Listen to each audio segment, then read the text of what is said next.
A desolate, orange-hued landscape stretches out under a vast, oppressive sky, where crumbling ruins pierce the horizon, for at the end of hell itself, there reside the labyrinths of shadows. These treacherous paths, carved into the very fabric of this desolate realm, are prepared by the shadow world itself, forming the ultimate labyrinths that reward only those deemed worthy.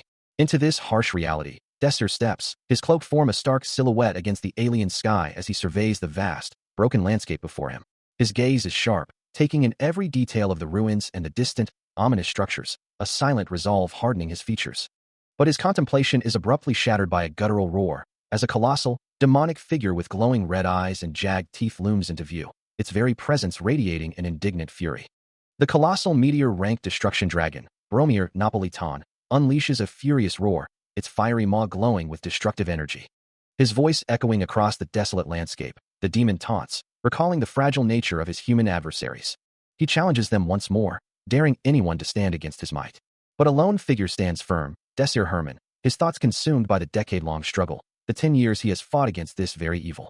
With a surge of blue magical energy around his hand, he declares his unwavering resolve to transcend time and space itself to finally defeat the demon. His gaze sharp and determined, Desir reaffirms his intent to bring an end to Napolitan. A trail of blue energy follows him as he charges, vowing to slay the demon and finally put an end to its evil. The impact is cataclysmic, a blinding explosion of orange and blue magic engulfing Bromir. When the light fades, a massive crater marks the devastation, blue energy dissipating into the ruined landscape. He channels immense power, his hands glowing with a vibrant blue energy that swirls and intensifies. The air around him crackles with raw magical force, as bolts of lightning erupt from the swirling vortex. Finally, with a surge of determination, the final analysis of his magic completes, and the concentrated power coalesces into a blinding blue light around his clenched fist. He unleashes the attack with a roar, declaring that he has sealed off the dragon's voice. As the attack connects, Donovan Asselin watches from a distance, exclaiming, "Nice. Good work, Desir." The dragon recoils from the impact, as the king of Esteban thinks, this is the end. End its life. A colossal explosion of orange and yellow energy erupts, tearing through the landscape and sending massive chunks of earth flying. The dragon is completely engulfed by the inferno, its form distorted by the overwhelming force. Amidst the settling dust and debris, Desir stands firm, observing the devastation alongside Donovan.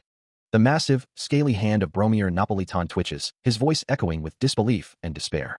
He can only utter, "This can't be happening, no," as the desolate landscape stretches out before them, a strange, dark mass looming in the distance. After what felt like an eternity, Desir Herman lets out a ragged breath, the weight of 10 long years finally lifting from his shoulders as he gazes upon the strange new world. His allies gather around him, a collective sense of accomplishment and relief washing over the group as they stand together on a rocky outcrop. He stands silently, his gaze fixed on the ground, as Raphael voices the group's shared confusion, wondering if this desolate place is truly the world they fought so hard to save. Jode, her expression thoughtful, suggests that perhaps their own desires are influencing their current reality, a theory that makes her question if they truly wish to return to their original world. Agest, however, firmly rejects the notion, insisting that she unequivocally desired to return to her own world.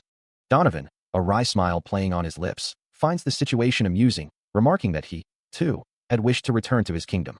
The entire group stands amidst the alien landscape, each lost in their own thoughts and desires. Bridget, her expression earnest, adds her own wish to the growing list, longing to return to her research. Radioria, with a hint of sadness, expresses her desire to see her family again, a simple wish that resonates with the others. Desir, listening to their varied hopes, reflects on his own role, acknowledging that he played a bigger part in their current predicament than he initially realized. Donovan, his earlier amusement gone, concludes with a grim truth. If they hadn't desired to return, they wouldn't be here now. Raphael, looking at Desir, expresses his initial surprise, admitting he thought the young mage would surely perish. He continues, explaining that even with divine power, a 3-tiered mage should never be able to interfere with the mana circles of the Tower of Magic, a feat reserved only for archmages. The blonde knight acknowledges that while this defies common sense, Desir somehow accomplished it, a feat even he, a 5-tiered magician, couldn't fully replicate. The group stands together, pondering the unprecedented nature of Desir's talent, wondering why he remains a mere 3-tiered magician.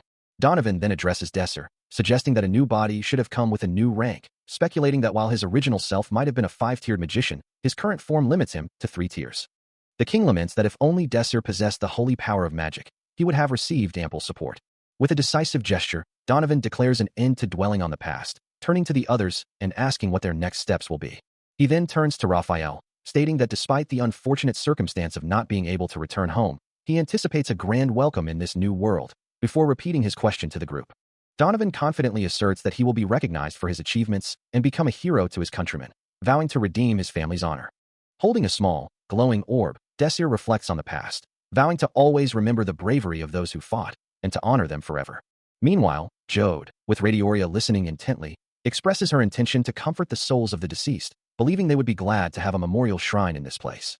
Bridget then shares her own goal, stating that the Tower of Magic is said to be the repository of all knowledge, and because of that, she plans to study all the magic knowledge in this world.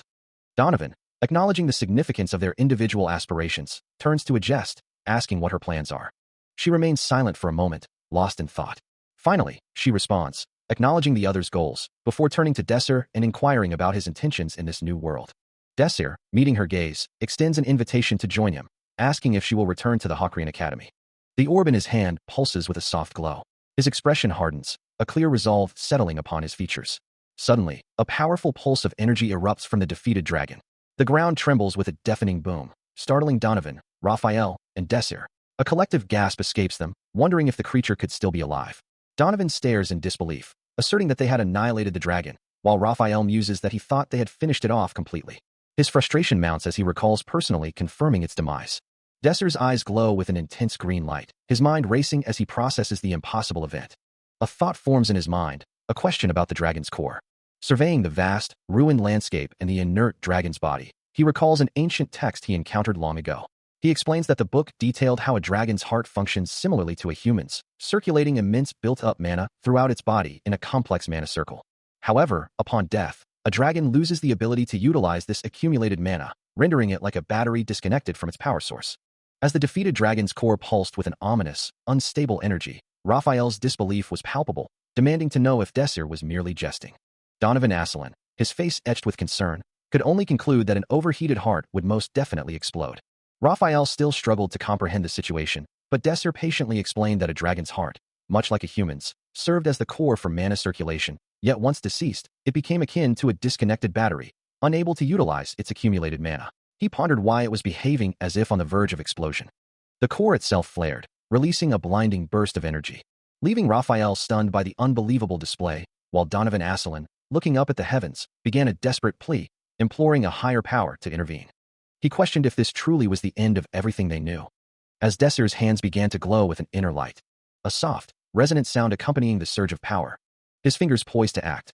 Suddenly, a faint blue light begins to emanate from his hands, tracing intricate patterns across his skin. Moments before, a young man had been walking through a sterile, modern hallway, his thoughts seemingly elsewhere. Now, the blue energy intensifies, surrounding him in a brilliant aura, his eyes widening in stunned disbelief. Desir finds himself standing, a single thought echoing in his mind. He was here, but how? He had been certain of his demise, wondering if he had truly died. A soft, ethereal glow surrounds him, as if the very air hums with latent magic. He then finds himself amidst a gathering of students, their faces a mix of curiosity and anticipation, Radioria among them, as they all look towards an unseen figure. Footsteps echo through the hall. Drawing closer to the assembled group, as a voice announces, "It is an honor to meet all of you today." The speaker, a woman with short, spiky blonde hair, introduces herself. "I am Professor Bridget." She stands before the assembled students, the title of the Hybrid Academy entrance exam, Bridget, looming above them, and explains that while she cannot reveal the reason for their current predicament, they must demonstrate their determination. Among the crowd, a pink-haired student whispers to a companion, questioning if someone so young could truly be a professor. Bridget, her voice cutting through the murmurs, sharply reminds them that she can hear everything and demands silence while she is speaking. Her expression is stern, her gaze sweeping over the nervous faces of the students. She then delivers the sobering news that not all of them will be accepted. Her resolute demeanor leaves no room for doubt. The students around Desir and Radioria begin to fret, wondering aloud what kind of test awaits them, with Desir admitting he also has no idea. Bridget, regaining their attention, prepares to announce the nature of the entrance exam. The anticipation hangs heavy in the air as she pauses, her dark brown hair and the professor's caramel strands both visible in the foreground. A student's mind races, questioning why they weren't informed about such critical matters before facing a dragon, all to clear mission objectives within the shadow world. As a wave of apprehension washes over the assembled students, Professor Bridget's calm voice cuts through the tension, assuring them there's no need to be scared, though one student can only manage a bewildered, "What the?" Desir Herman listens intently as the professor explains that the shadow world they are about to enter is merely a dimension created by the Academy, a simulated testing ground, his expression thoughtful. Bridget continues, her hand raised in a reassuring gesture, informing them that each student will have a designated mentor to provide further details about the exams. She then reveals the critical timing, stating that for the class of 3613, their entrance exam will commence in precisely 2 hours. With a warm, encouraging smile, she expresses her hope to see them all there. The students murmur amongst themselves, the reality of the impending challenge sinking in, the words, the entrance exam, echoing their collective apprehension. Soon after, the students begin to disperse, making their way through the academy's corridors, a mix of determination and anxiety etched on their faces as they head towards their respective exam locations. Desir, his expression grim, reflects on the challenge ahead, acknowledging that he is only at the beginning of the shadow world. Desir Herman's mind races, a single word echoing through his thoughts. Again, he recalls a past conversation, a question about why they weren't informed before slaying a dragon, and the stark reply that it was an unprecedented event in human history. He knows this place, this shadow world, having experienced and graduated from it once before, and if the past is any indication, the stakes are incredibly high. Now, he finds himself trapped within its confines once more, a chilling question forming in his mind. Is he merely repeating the past? The shadow world is no mere illusion, but a brutal nightmare where the pain is undeniably real. A guttural cry escapes him as he stands before a faceless, shadowy horde, their forms pressing in from all sides. Tears stream down his face, a silent testament to the pain and despair of the moment. Meanwhile, from a high balcony overlooking a grand building, a young woman with vibrant red hair observes a lone figure walking away, musing aloud that he must be a commoner simply wandering off. Back in his own mind, Desir Herman's eyes snap open as he realizes the horrifying scene was nothing more than a dream, a vivid memory of a past he is determined to change. He vows to protect everyone, his resolve hardening. With a swift, determined stride, he moves away from the Grand Academy building.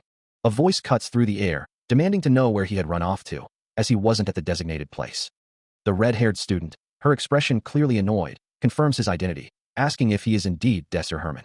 She stands with hands on her hips, clad in a neat school uniform, awaiting his response. Desir offers a humble apology, which the red-haired student dismisses with a huff, clearly still irritated by his absence. A young woman with vibrant pink hair introduces herself to Desir, stating her name is Radioria von Dorich, but inviting him to call her simply Radioria. She explains that she's assigned as his mentor for the day, and he'll be in her care, while Desir, in turn, assures her that she'll be in his care as well. Radioria, a second-year student at the academy, is known for her exceptional magical talent and her role as a combat instructor, despite her young age. She reassures him not to worry about the upcoming entrance exam, but he confesses to feeling nervous. A small laugh escapes her as she explains that the simulated shadow world used for the exam is nothing compared to the real thing. He questions her statement, and she clarifies that the exam is merely a test to see if students are capable of entering the real shadow world. He considers her words, realizing that this implies a problem with commoners. She confirms his unspoken thought, explaining that even if commoners possess talent, they often lack the proper education and resources to truly excel.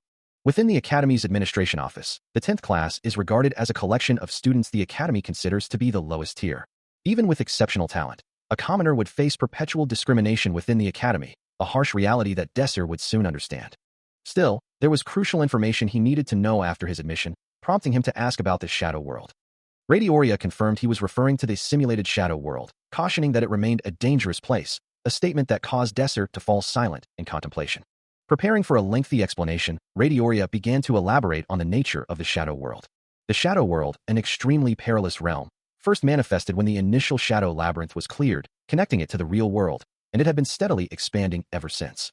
Within its distorted laws of physics and magic, the power of monsters was amplified.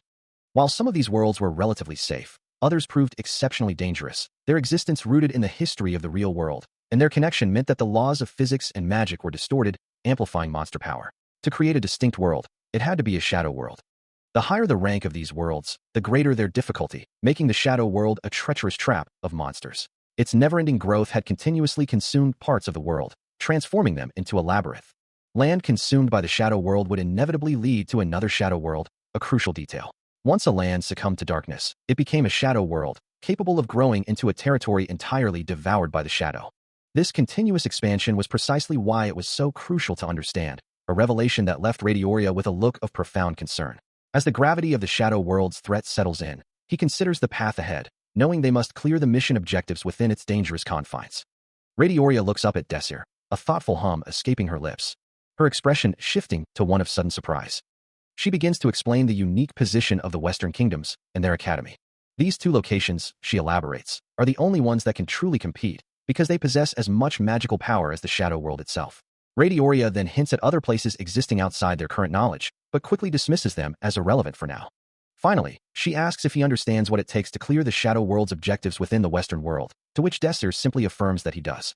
He begins to outline the objectives required to defeat the shadow world, emphasizing that such a phenomenon has never been witnessed in human history. To stop it, he explains, one must completely clear the shadow world by defeating its dragon, a legendary creature whose heart, once obtained, can forge a dragon-slaying sword. But the dragon is not the only challenge. From his unique experience, he reveals the true objectives are not as straightforward as they seem. One must defeat both the dragon and a hidden boss. Radioria stares, a single syllable of disbelief escaping her lips. The Havrian Academy main building stands prominently. Inside, Desir and Radioria walk through a bustling hallway. She pauses, looking at a sign for the student council office, while he continues to walk beside her.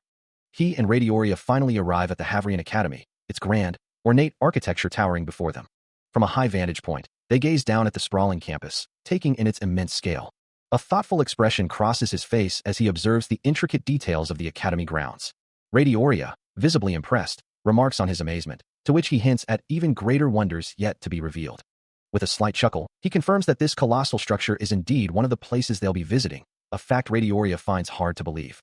Her surprise is palpable, a soft sound escaping her as the realization truly sinks in. As they continue their observations, Radioria points out a figure, asking if he knows them. He nods, confirming his acquaintance, and identifies the individual as Azer, bluntly adding that he's a complete asshole.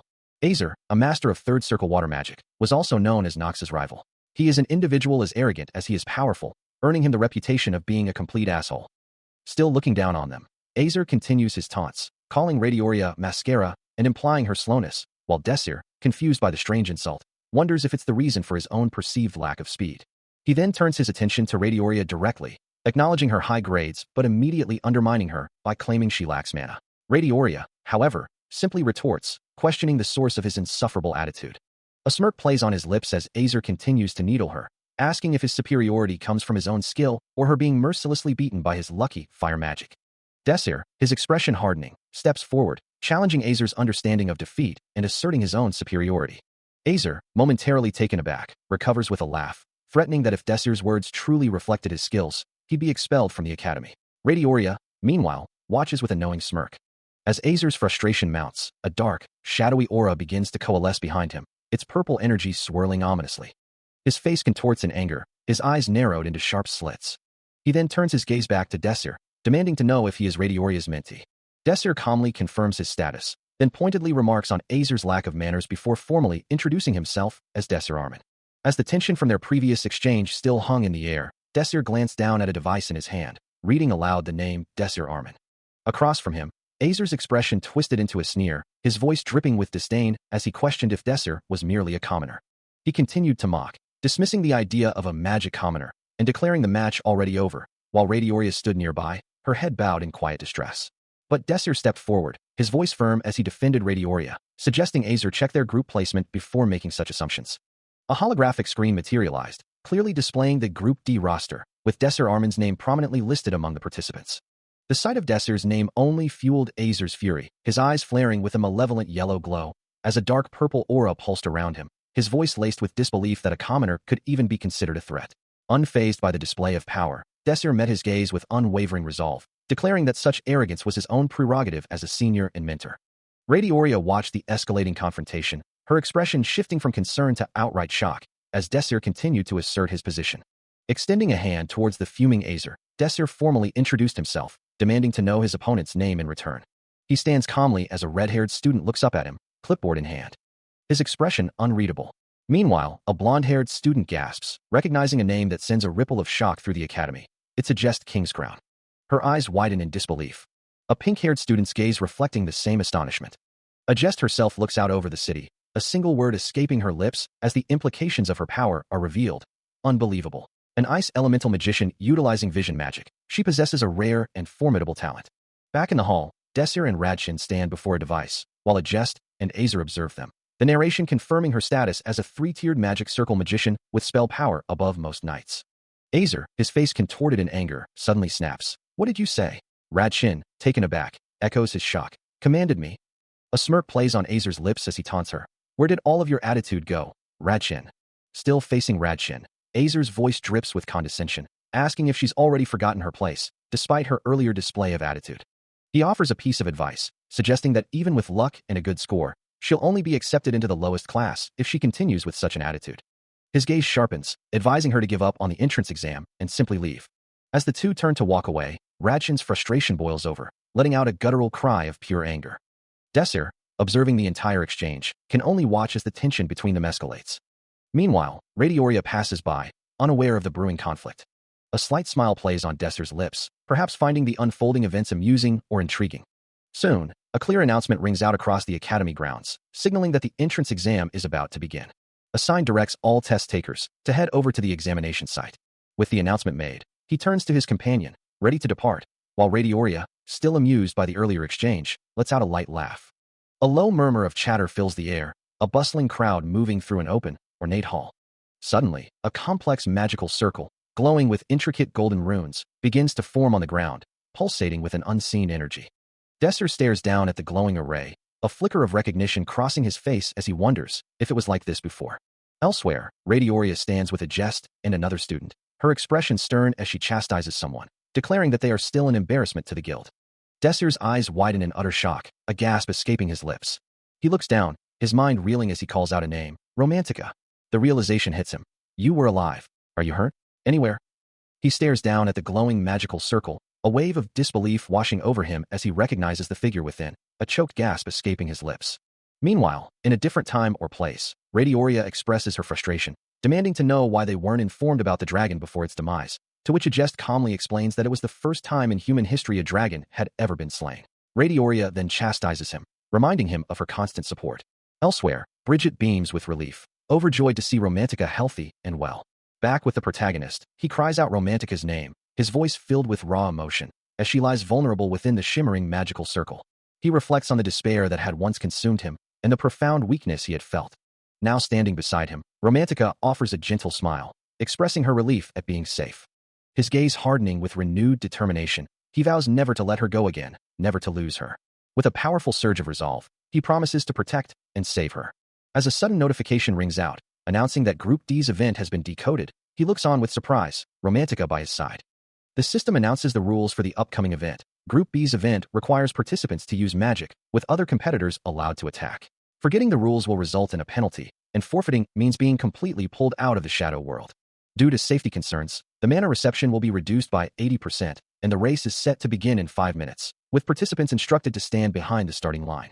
Meanwhile, Radioria expresses her disappointment, wishing they had gotten a racing event instead, having heard that Group D had to face a giant troll. As the system confirms their entry, Desir, Romantica, a jest, and Radioria step through a shimmering portal, ready for the challenge ahead. They find themselves on a vast, grassy plain, standing behind a designated starting line, the system's voice echoing the final countdown. The race will begin in 5 minutes. Participants, please stand behind the starting line. A crackle of energy emanates from nearby as Azer, a familiar rival, observes them with a knowing smirk, his presence a clear indication of the competition they face. Desir, catching a jest's gaze, offers a tentative greeting, a hint of uncertainty in his voice. A jest, ever stoic, considers the implications of their shared experience, musing that it's possible she, like Desir, has also traveled back in time. Desir, finding her usual composure impenetrable, admits he can never quite discern her thoughts, to which a jest simply replies, you. A jest looks at Bridget, a sharp judgment in her tone, declaring someone weak. A scoff escapes Desir as he hears the cutting remark, acknowledging the truth of it, even if it stings. Bridget attempts to clarify, explaining that the perceived weakness might be a misunderstanding of the current environment, where mental levels are suppressed, limiting available magic. But a jest remains unconcerned, dismissing any notion of fault or responsibility, stating she has no intention of offering assistance. She casts a quick, assessing glance. Desir, now facing her, retorts with a challenge of his own, asserting the futility of attacking someone he deems beneath him. A system announcement echoes, counting down the final 10 seconds before the race begins. The voice commands all participants to prepare themselves. With the countdown complete, Desir and a jest stand ready, the tension palpable between them. A young woman watches with a bright smile, her hands clasped in anticipation. Nearby, Azer observes the scene, a subtle smirk playing on his lips. Then, with a sudden declaration of start, the race begins. A jest surges forward instantly, a dark blur trailing behind her as she takes an immediate, commanding lead over Desir. Her boot crushes a small plant underfoot, barely slowing her momentum as she continues to outpace him. The sheer force of her speed sends a startled rabbit leaping clear of her path, a white streak against the green. Desir, witnessing the chaos she leaves in her wake, calls out, "Hey, you guys are causing so much trouble all around." Unaware of the commotion, a small, furry creature peeks cautiously from its burrow in the grass. But a jest, still focused on the race, steps directly onto it, prompting a concerned, "Ah," from Desir, while she casually remarks, "It's a leaf thing. I'm sorry they're so cute." A young woman, her expression a mix of anger and disbelief, confronts a young man, demanding to know why he seems so happy. He calmly responds, asking what could possibly be wrong with her. Her frustration mounts as she points out her own impending departure, while he simply states his happiness stems from that very fact. Unable to comprehend his joy, she demands to know how he could possibly be so happy over such a thing. Her anger boiling over, the young woman dismisses him with a sneer, declaring that a commoner like him could never achieve more than a Tier 2 magic circle magician status. Unfazed by her condescension, the young man's eyes gleam with resolve, promising to reveal the true meaning of power. In response, the young woman's hands begin to glow with vibrant blue energy, a swirling aura of magic manifesting around her as she prepares to unleash her own abilities. Aza reviews the ongoing exam results, noting that Group A and C have finished their tests, and everything is proceeding smoothly, with this year's batch of students proving quite exceptional. He acknowledges that last year's students were also exceptional, but this year, there is a particular magic swordsman who stands out. He finds it quite unexpected for a commoner to be included in such a distinguished group. He ponders the tactical disadvantages a commoner magician might face against a knight. His thoughts then turn to Romantica, whom he finds quite amazing. Desir Herman ran across the rocky terrain, a faint, unsettling noise catching his attention. Suddenly, a powerful gust of wind whipped around him, sending leaves swirling as he instinctively questioned its source. Before he could react, a concentrated blade of wind, sharp and swift, sliced through the air with a powerful blow. The impact was immediate and devastating, blasting him backward with an explosive force that sent him tumbling through the air. Bracing himself mid-air, he sensed the immense mana behind the attack, a realization dawning on him as he identified the source. Is it Romantica? As he plummeted, his expression hardened, understanding that this was no mere test. This attack was meant to kill. He resolved to block the incoming strike with his sword, convinced that a direct defense would ensure his survival, but then a new detail caught him by surprise. Romantica, a blur of motion and power, unleashed another powerful, sword-like gust of wind, her long blonde hair streaming behind her. Desir could only brace with his sword, his eyes widening in disbelief at the sheer, overwhelming force of the wind. He is instantly engulfed by a powerful, swirling vortex of wind, the force so immense it feels as though it's tearing through the very air around him. Buffeted relentlessly, he struggles to maintain his footing against the invisible onslaught. Yet, a part of him dismisses it, thinking it no different from a magic swordsman's technique, a mere waste of mana. The wind continues to push him back, until a chilling realization strikes him. This wasn't just a casual attack, it was aimed to kill from the very start.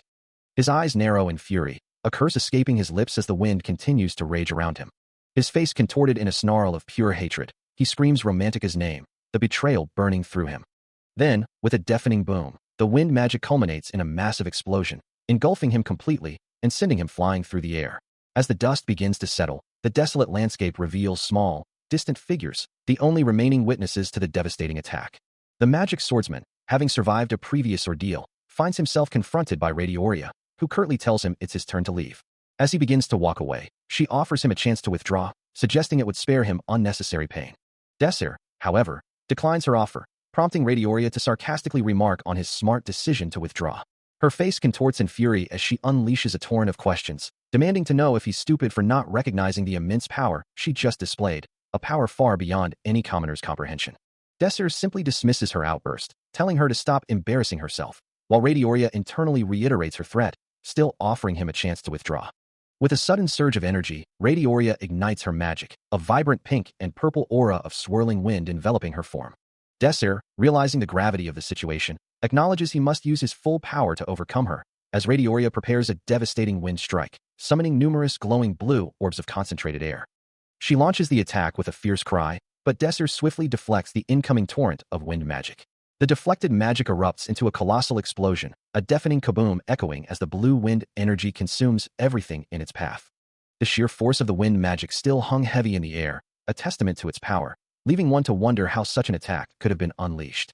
Looking down at the scene below, Radioria acknowledged the immense power she had just wielded, a magic that even a Tier 7 mage would struggle to withstand.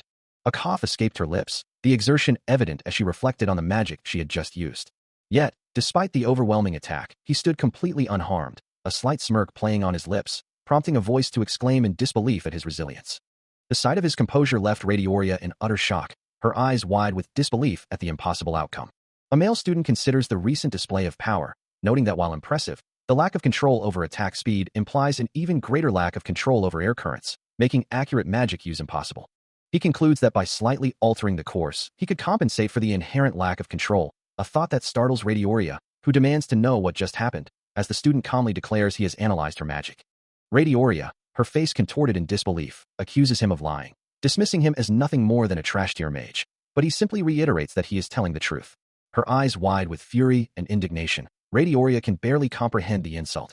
Her magic, analyzed by a mere commoner?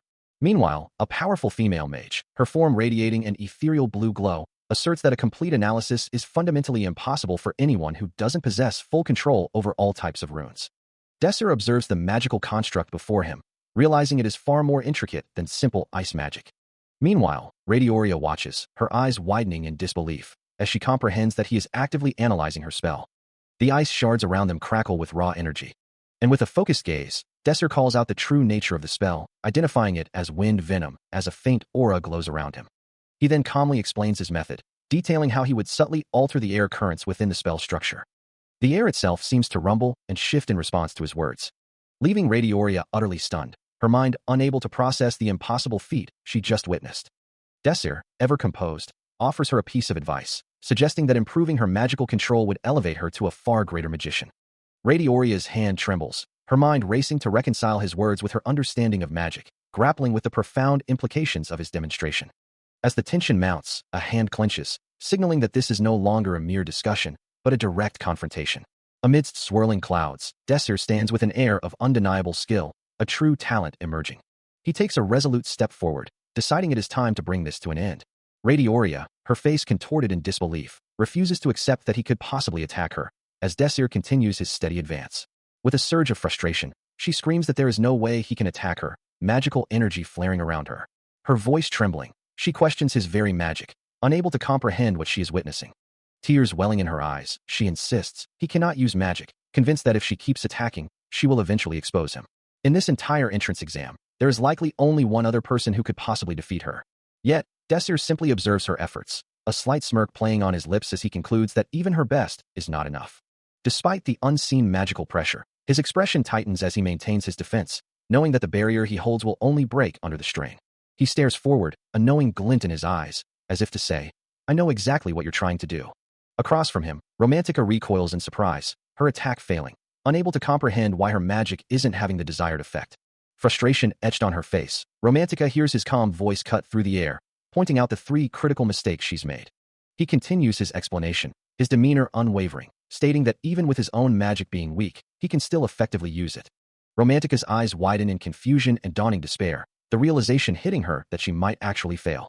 Turning to walk away, he casually reveals the secret to his counter, a simple declaration of gravity magic. Romantica stares, utterly stunned, as the full meaning of his words sinks in, a very basic magic that grants the removal of friction. Her eye glows with a terrifying realization, the truth undeniable, as she feels the magic's presence, even if she can't visually perceive it.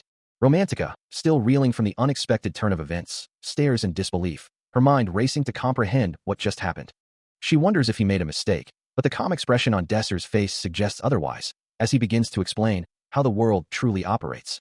He calmly states that everything has a cause and effect, and it was through this fundamental principle that he created the condition she just experienced, leaving her utterly bewildered. As he poses a rhetorical question, Romantica can only stammer in response, her mind struggling to grasp the implications. With a subtle glow emanating from his hand, Desser reveals the simple yet profound truth. He merely applied the principle to his own body. He reminds her of Newton's third law, the principle of action and reaction, a basic concept she undoubtedly knows. He clarifies that he simply removed the friction from his body, a seemingly minor alteration with massive implications. Romantica's eyes widen in dawning horror and realization, as the full weight of his words settles upon her. Standing calmly amidst a fiery, explosive aura, Desser waits for her to fully comprehend the depth of his mastery. Romantica, still reeling from the previous revelation, questions why they weren't informed about such a critical matter before their encounter with the dragon. Desser calmly explains that it was the first time a dragon had ever appeared in human history, reminding her that she had only asked for a small demonstration. Her face contorts in a mixture of terror and disbelief, the implications of his words sinking in. With a golden aura flaring around his hand, Desser declares that the same fundamental rules apply to this situation, preparing to illustrate his point with a practical display. Then, with a blinding flash, he unleashes a burst of raw magical power. The impact resonates with a deafening boom, shaking the very ground. A wave of green energy and debris erupts from the point of impact, spreading outwards with destructive force. Romantica stares, utterly dumbfounded, barely able to articulate her shock at the sheer scale of the destruction. The ground itself gives way, collapsing into a cloud of dust, a testament to the overwhelming power of Desir's simple magic. A blonde-haired figure streaks across a verdant landscape, leaving a shimmering trail in their wake. They move with impossible speed, covering vast distances in mere moments. Their amber eyes, sharp and focused, betray an intense determination. Suddenly, the figure halts, turning to face an unseen adversary with a defiant challenge. Their gaze remains unwavering, a silent promise of confrontation. Desir's eyes widen, a look of profound shock and disbelief spreading across his face. Romantica dashes across an open field, her speed creating a blur of motion as she thinks to herself, a rustle of grass marking her rapid progress. A sudden thought crosses her mind, a flicker of concern as she realizes, if she leaves him alone, he's going to get attacked from behind. Glancing back, she confirms the first line is indeed far ahead of him, and in that case, her decision is made. With a determined expression, she vows, she will make sure to protect him. With unwavering resolve, she declares, I will take everything that I have.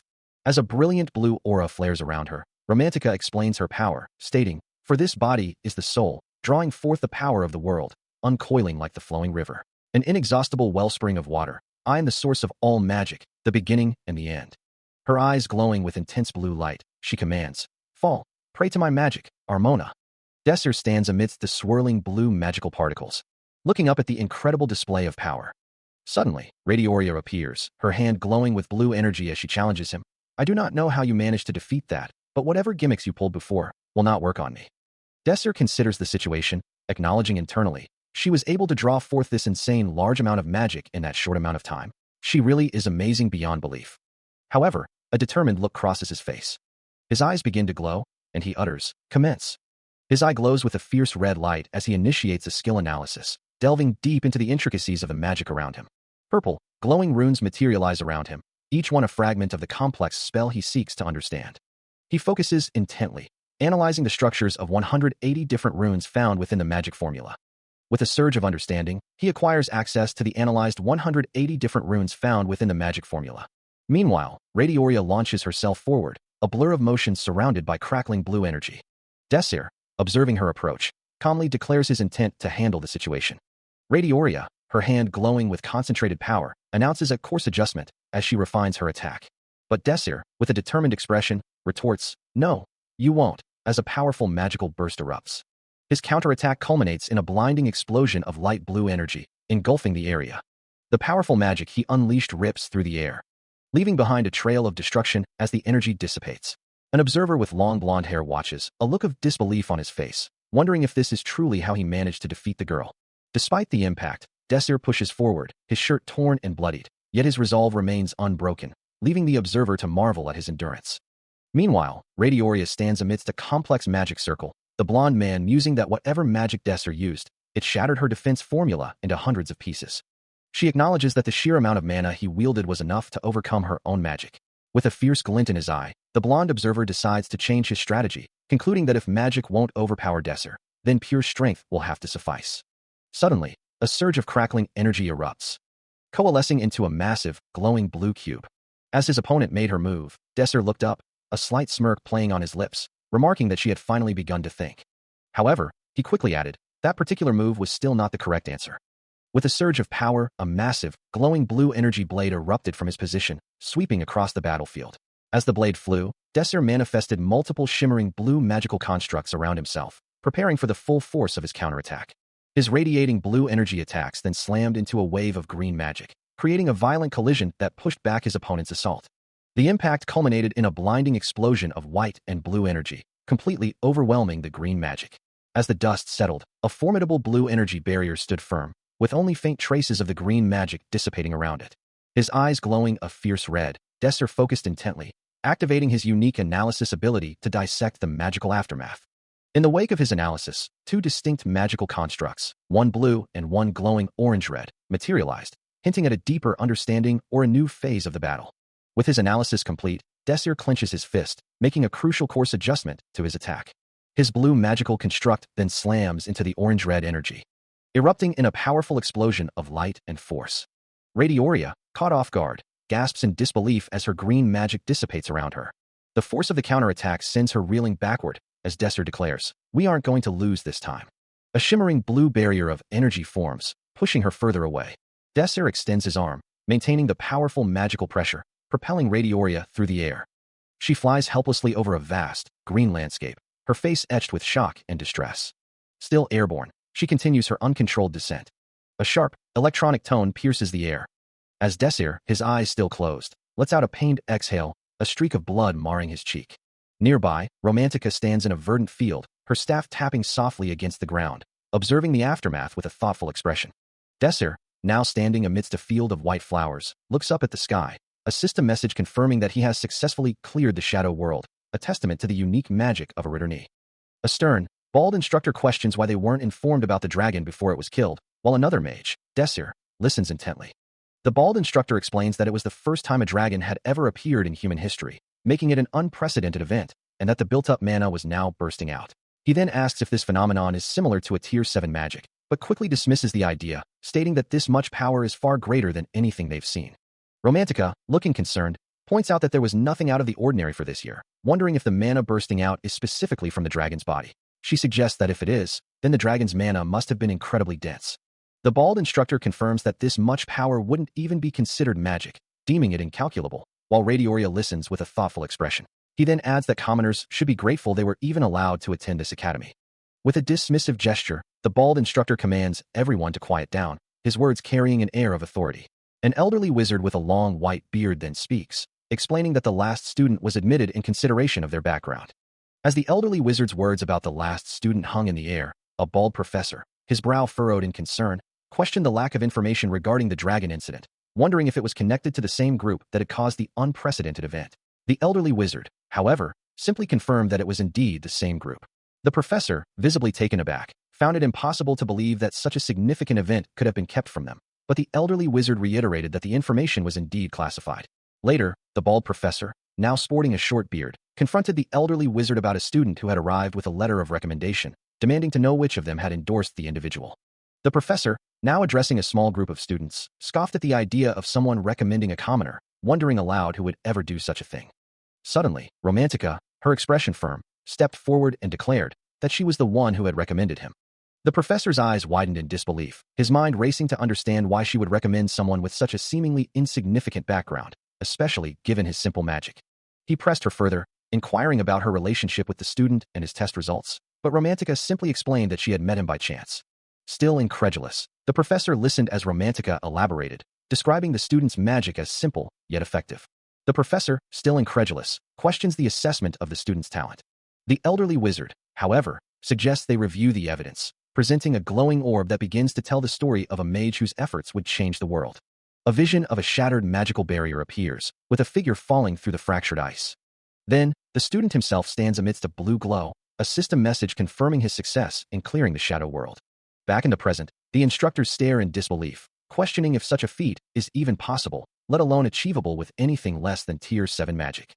The professor presses on, wondering how a mere commoner could accomplish this, but Romantica interjects, passionately defending the student's genius and guaranteeing his potential to become one of the Black Tower's best mages.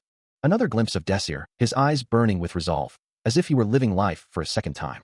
The elderly wizard now understands how the student passed his exams, while the professor remains fixated on the procedural issue of his unapproved recommendation to the academy. The elderly wizard's eyes widen in shock at the mention of the student being placed into the Alpha class, a gasp escaping the professor as well. The news of Desir Herman's potential Alpha class placement sends ripples through the academy, prompting a furious outburst from Professor Pugman, who glares down at a student, accusing someone of pulling the same stunt every year. The student, caught in the crossfire, sits silently, her legs crossed, as the professor's tirade continues. Pugman's anger boils over as he questions the decision, demanding to know how a student he considers third-rate could be placed in the Alpha class, while a first-rate magician is overlooked. He refuses to accept the notion, arguing that a student unable to properly use magic has no place among the elite. Later, in a more formal setting, Pugman reiterates his stance to Professor Kurt and Romantica, insisting that his objections must be upheld, while Kurt questions the logic of placing a third-rate magic circle magician into the Alpha class. With a dismissive huff, Pugman declares his intention to proceed as he sees fit, sarcastically telling Kurt to have it his way. His frustration evident, He labels the opposing viewpoint as utterly delusional. Closing his eyes in exasperation, Pugman expresses his amazement at the situation. He continues his argument, incredulous that a student perceived as a third-rate combatant is deemed qualified, while a first-rate magic circle magician is not. Romantica's voice cuts through the tension, demanding an end to the ridiculous excuses. She knows the student in question is a third-rate magician, but questions why a different recommendation would lead to rejection, accusing the professor of discrimination because the student is a commoner, causing him to recoil in outrage. He bristles at the accusation, his face contorting in anger. The recommendation, now overruled, is deemed invalid, leaving Professor Kurt grunting in frustration. Romantica stands firm, simply asking for the reason behind the overruled recommendation, while Professor Kurt sits, avoiding her gaze. Finally, he addresses the room, calling for a show of hands from those who disagree with placing the student in the alpha class, and a hand immediately rises. The elderly wizard observes the proceedings with a calm, thoughtful expression as the decision unfolds. Murmurs ripple through the room as instructors question why the recommendation was overruled, realizing that an overruled recommendation means no alpha class for the student. The screen displays the beta class assignments, prompting comments that a commoner can't escape this fate, and that simply being accepted into the academy should be enough. Desir Armin stands before the screen, his name clearly visible under the beta class heading, calmly acknowledging that he had expected this outcome. With the entrance exams now concluded, Desir Herman considers his next course of action. A sneer crosses his face as he thinks, dismissing the beta class losers and the arrogant bastards who look down on them. He walks on, Romantica by his side, leaving the hall with the other students. Meanwhile, a system display highlights several names: Desir Armin, Romantica, and Prue. Elsewhere, a young woman named Prue sits alone, her vibrant pink hair contrasting with her visibly distressed expression. Sunlight streams through the tall windows of an empty classroom, illuminating dust motes dancing in the air. The room itself is a picture of neglect, with every surface proclaiming its age and disuse. Cobwebs cling to the window frames, and a thick layer of dust blankets everything. A soft sigh escapes Prue's lips, her expression one of utter dismay. She surveys the dilapidated room, lamenting its sorry state. Her thoughts drift to her own discomfort, feeling the gnawing pangs of hunger, the heavy weight of exhaustion, and the pervasive chill of the room. A single, frustrated question echoes in the quiet classroom. He can't help but wonder why he's stuck in the 9th class. Meanwhile, her amber eyes flash with a furious red glow, unable to believe his audacity to speak so loudly in class.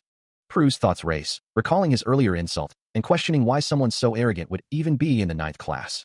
A low grunt escapes him as he notices her glare, still annoyed by her disruptive presence. Unable to tolerate it any longer, he stands and confronts her directly, demanding to know if there's an issue. His resolve hardens, knowing he won't waste his time in this place, determined to find a way out. He believes that in such a stagnant environment, many who could achieve greatness will simply be buried and forgotten. He refuses to be one of them, not a student of the 9th class, not after all the sacrifices made in the shadow world, and he vows to at least save the honor of those who died for him. A soft, almost imperceptible sound echoes through the quiet classroom, where light streams in from above, illuminating the rows of empty desks. Even within this class, he acknowledges the presence of many talented individuals. Clenching his fist, he resolves that if the past is not to repeat itself, there is only one path forward to change it. He stands tall, declaring his unwavering intention. He will become the strongest magician, and he will save everyone.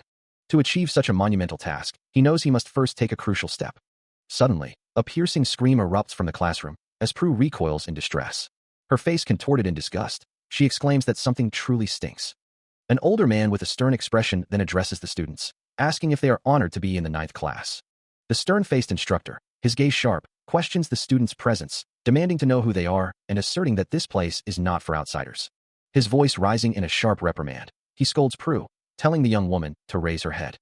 Before Prue can respond, Romantica steps forward, interjecting to take responsibility for the situation, while the instructor merely grunts in response. Turning his attention to Romantica, he demands her identity. A flicker of recognition crosses his face as he processes her name, recalling her past as an alpha ranker. He questions if she is indeed the one known as an alpha ranker, while Prue, standing nearby, marvels at the tall figure of Romantica. Desir, observing the exchange, ponders if they are about to be recruited. The instructor extends a hand towards Romantica, addressing her by name.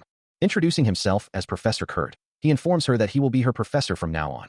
A stern-faced man dismisses something as useless commands, while Radioria, looking up at him, questions his presence. He then scoffs, mentioning the Blue Moon Guild with disdain. Turning back to her, he decides to get straight to the point. Radioria is taken aback by the mention of the party that currently holds the League of 10, as the recruiter reveals his intention to bring her, with her exceptional talent, into that very group. Confused, she asks for clarification on the Blue Moon Guild, which he emphatically confirms is the most elite party within the academy. Indeed, the Blue Moon Party is renowned as the strongest faction within the Hawkeye Academy, led by a confident blonde figure surrounded by his uniformed members. The recruiter acknowledges the suddenness of his offer, reminding her that only the top 1% of students are eligible to join, before pressing her for an answer. As she looks down, deep in thought, Radioria internally questions her own hesitation. The answer is obvious, yet a but lingers in the air, as Desser extends a hand, proposing a deal. If he helps her join the party, then in return, he looks on with a knowing gaze, his fingers gently closing around Romantica's, sealing the unspoken terms. Romantica, flustered, meets his intense stare. As he clarifies his demand, she will have to go out with him. A soft rustling sound accompanies the sudden question, leaving Prue momentarily stunned.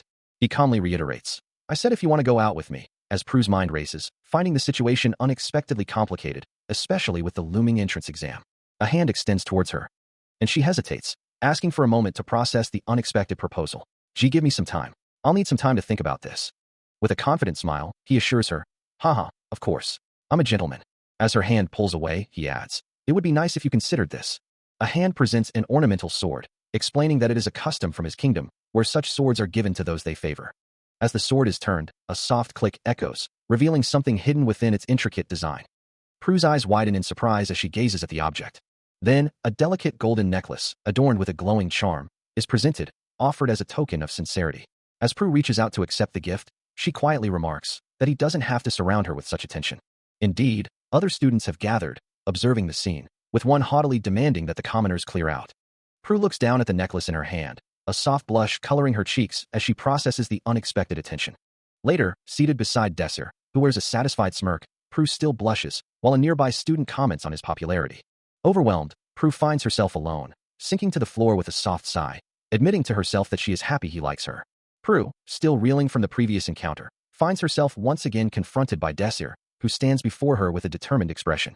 He holds out a small, ornate box, asking her directly, "What do you want?" Her eyes widen slightly, a mixture of surprise and irritation flashing across her face. As Desser continues, his voice firm and unwavering, "I'm going to give you the same offer as the guy from before." Prue recoils, her expression shifting to outright disgust as she vehemently refuses. "Gross. I'm not going to go out with someone like you. Never." Ignoring her outburst, Desser leans in slightly, his tone still calm. "Then stop joking around. I'm not in the mood." He then clarifies his intent, a hint of impatience in his voice. "I have a proposal." As he speaks, his hand extends towards her, a gesture of earnestness. And he reiterates his offer, emphasizing its value. "If you were not interested in my offer, do you think I'm going to succeed?" Prue was slumped over her desk, contemplating the stark difference between an elite alpha party, guaranteed to succeed, and a beta party, created by someone nobody knew. Desser stood over her, asking her to join his party and demanding her decision.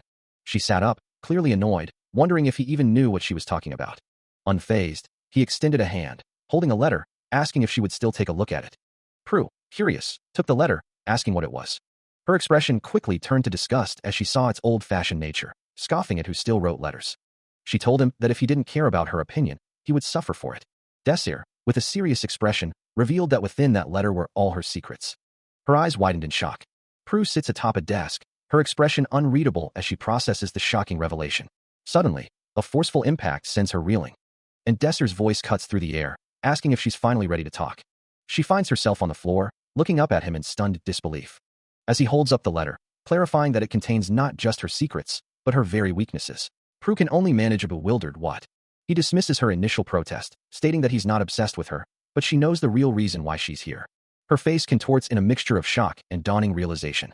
Prue confronts Desir, her voice sharp with accusation, prompting him to suggest they move their conversation somewhere more private. Taking her hand, he leads her away, implying this discussion is best kept between them. They find themselves in a secluded, natural setting, where Prue continues to express her frustration, while Desser explains that many of the professors are already aware of the situation. This revelation prompts her to demand why else he would have been placed in the beta class. Her anger flares as she points out the vast distance from her home, the Perilous Kingdom, a fact Desser finds equally baffling. Desser continues to explain that Prue's campus tour is now complete, leaving her free to address personal matters. He details how her family, once commoners, rose to the status of a duke's family within the Perilous Kingdom, a title she herself acquired. Absorbing this information, Prue asks if all these events truly happened when she was only 10 years old, noting that her family's ascent to nobility was merely the start of her difficult situation, before hesitantly asking for confirmation. Desser confirms that her noble status isn't the only significant change, but also the fact that her family was once commoners. He adds that Professor Nefelika, the instructor overseeing the Blue Moon class, is one of the professors dedicated to protecting the true lineage. Prue's expression hardens as she states that Professor Nefelika despises commoners, certain that Donghoon would protect her. Desser, his gaze serious, challenges her, suggesting that if she truly understood how Donghoon treated commoners, she would know that wasn't the case. A wave of intense emotion washes over Prue, her eyes widening as she lets out a choked sound, the words filthy commoners escaping her lips, a tear welling in her eye as Desser's hand reaches out towards her. She collapses to the ground, overwhelmed, as Desser stands over her, asking what she intends to do now. Prue looks up, her eyes glowing with renewed determination and anger, as she begins to speak, questioning if he truly believes that by forcing her to join his party, everything will simply go well. Despite her previous outburst, Desser offers a compromise, stating, "Fine, I will give you 1 month then. 1 month. He turns and begins to walk away, adding, "After spending 1 month in my party, if you still hate being in it, you can leave anytime you want." Prue watches him go, a deep suspicion clouding her thoughts. She can't trust anything he says. Suddenly, he stops and extends a hand towards her, prompting her to ask, "What are you doing?" He simply replies, "It's called a handshake." Hesitantly, she takes his hand, admitting, "I don't know." Later, within the grand halls of the academy, Prue sits at a table, visibly disgusted by the food before her. "No, this is so gross." She forces herself to take a bite, wondering, "Can you actually stand to eat this kind of food?" Desser calmly eats his meal, finding it perfectly acceptable, even preferable to something as unappetizing as orc meat. Prue, however, recoils in disgust, questioning if the academy's food could truly be made of such a thing. Desser gestures, reminding her that forming a party is a challenging endeavor. He explains the current difficulty, emphasizing the need for at least 3 members to form an official party, especially with other proficient groups already established in the beta class. Prue looks at him expectantly, prompting Desser to ask if she has anything to contribute to the discussion. He pauses, considering her reaction. She then points out his apparent concern, recalling her earlier dismissal of the idea of joining a party, and noting how much he seems to care now. Prue flushes, caught off guard by his direct question about her decision to become a party member. She vehemently denies it, insisting her interest is purely for the party's benefit, not her own. Romantica, clearly annoyed, questions Desser about his reaction to her inviting him to her party for a whole month, only for him to retort, surprised that he's solely responsible for it. She reassures him that he needn't worry, as she'd already secured a professor's approval for a month, needing only 1 more person to complete their group. Such approvals were a standard procedure, always granted by the academy itself. As they walk through the academy halls, Romantica trails behind Desser, still wearing an expression of mild irritation. The question hangs in the air. Who is the person Desser has in mind to complete their party? His name is Pram. The usually bustling classrooms now stand empty, a quiet stillness pervading the space. The academy's main building, with its worn desks and quiet corridors, feels desolate. Desser and Prue, along with other students, look utterly disgusted, a shared sentiment that the main building's faculty is downright horrible. Prue complains about the combined lectures for alpha and beta classes, while Desser agrees that the place is quite bad, finding the situation itself rather interesting. Romantica reminds Desser of their conversation about a prospective party member, asking for his name. The name is Pram Schneider. He was a sword master who had survived for a year within the shadow world, a feat that few could accomplish. His outstanding talent and relentless effort allowed him to master his fencing skills, and just seeing him in action would confirm his status as a true swordmaster. Desser explains that Pram is likely the most talented individual in the beta class, prompting Romantica to express her eagerness to meet him. Meanwhile, Pram, seemingly sensing something, mutters about speaking of the devil.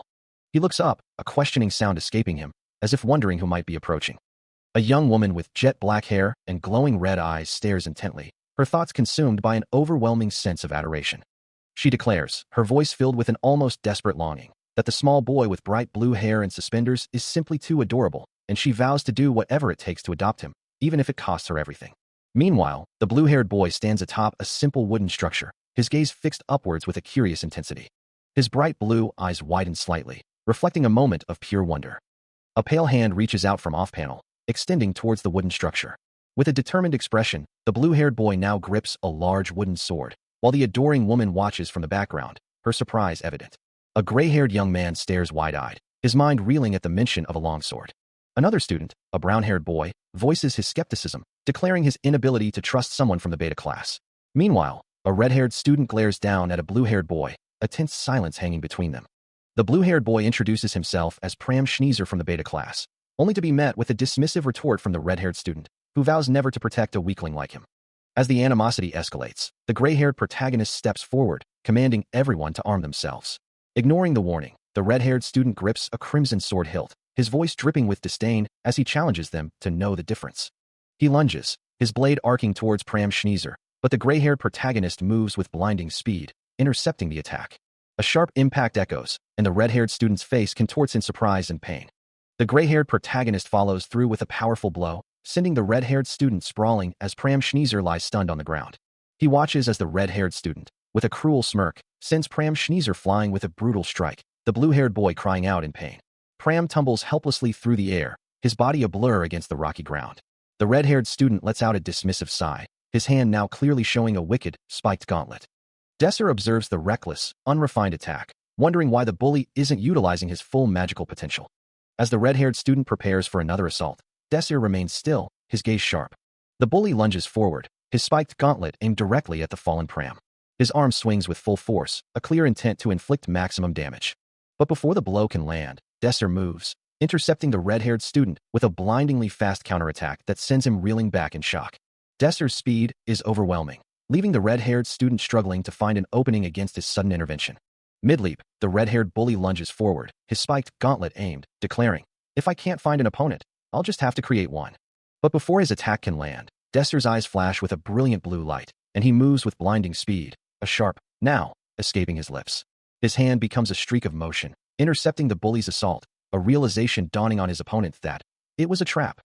A powerful blow connects, sending the red-haired bully reeling backward, a pained cry of, "Ack!" torn from his throat as a blue aura flares around Desser's hand. The force of the counterattack sends the bully's massive wooden sword spinning high into the sky, tumbling away from his grasp. Pram, still seated on the ground, looks up in wide-eyed surprise, witnessing the sudden turn of events. His gaze drops to the ground, a quiet admission of defeat as he murmurs, "It's my loss." The red-haired bully, now disarmed and furious, confronts Desser, accusing him, "You're the one who interrupted my duel. I'll make you regret this." Desser calmly replies, "I'm not interested in your duel." Ignoring the bully, Desser's gaze softens as he turns his attention to Pram, a single word escaping his lips, "Pram." He reflects on a past event, questioning why they were not informed about the dragon before its demise. After all, it was the first time a dragon had ever appeared in human history. His thoughts are abruptly interrupted as he slams the red-haired bully against a hard surface, the impact echoing sharply. A sharp, brutal punch connects with the blue-haired student's face, sending a spray of blood into the air as he recoils from the impact.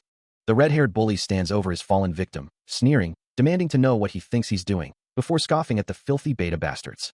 With both the blue-haired and a brown-haired student now sprawled on the ground, the bully continues his tirade, declaring his disgust for them and dismissing their pleas as irrelevant.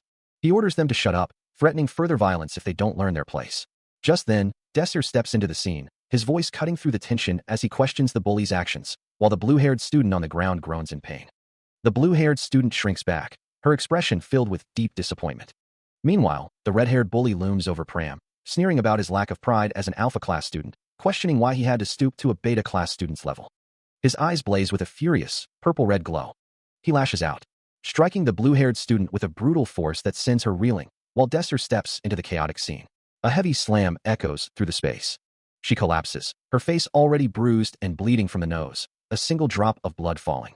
The bully raises his weapon for another strike. But before it can land, Desser steps in, blocking his path. The blue-haired student, barely conscious, tries to speak, but Desser cuts through the tension, declaring that the bully has no right to do this. As the red-haired bully lunges forward with a murderous intent, Desser's eyes flash with a vibrant blue light, his own voice cutting through the air with a chilling promise. "I'll kill you. You're the one who's going to die." Stunned by the unexpected defiance, the bully can only stammer a challenge, daring Desser to try him, while Desser simply exhales, preparing for the inevitable. The bully, regaining his composure, arrogantly declares the match already over, but Desser, his blue eyes still glowing, coolly asks what else he might need to prove his point. The sheer audacity ignites a furious inferno within the bully, his face contorting in a mask of pure, unadulterated rage as his red eyes burn with intensity. Yet, in the blink of an eye, the confrontation is over, the red-haired bully now sprawled on the ground, a look of shock and dawning recognition on his face as he mutters about a familiar feeling of defeat.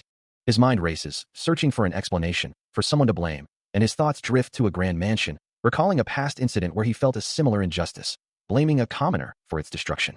The memory fuels his indignation, his fist clenching tightly as he continues to rail against the perceived wrong, unable to accept responsibility. Looking up from his defeated position, the bully sees Desser still standing over him, his blue eyes radiating an undeniable power.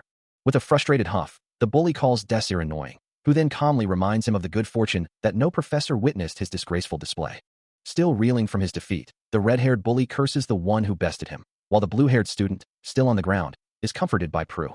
Later, Desir stands with Romantica and the blue-haired student, who asks, "What kind of person is he?" As Desir carefully bandages her leg, the blue-haired student winces, admitting her wound still aches.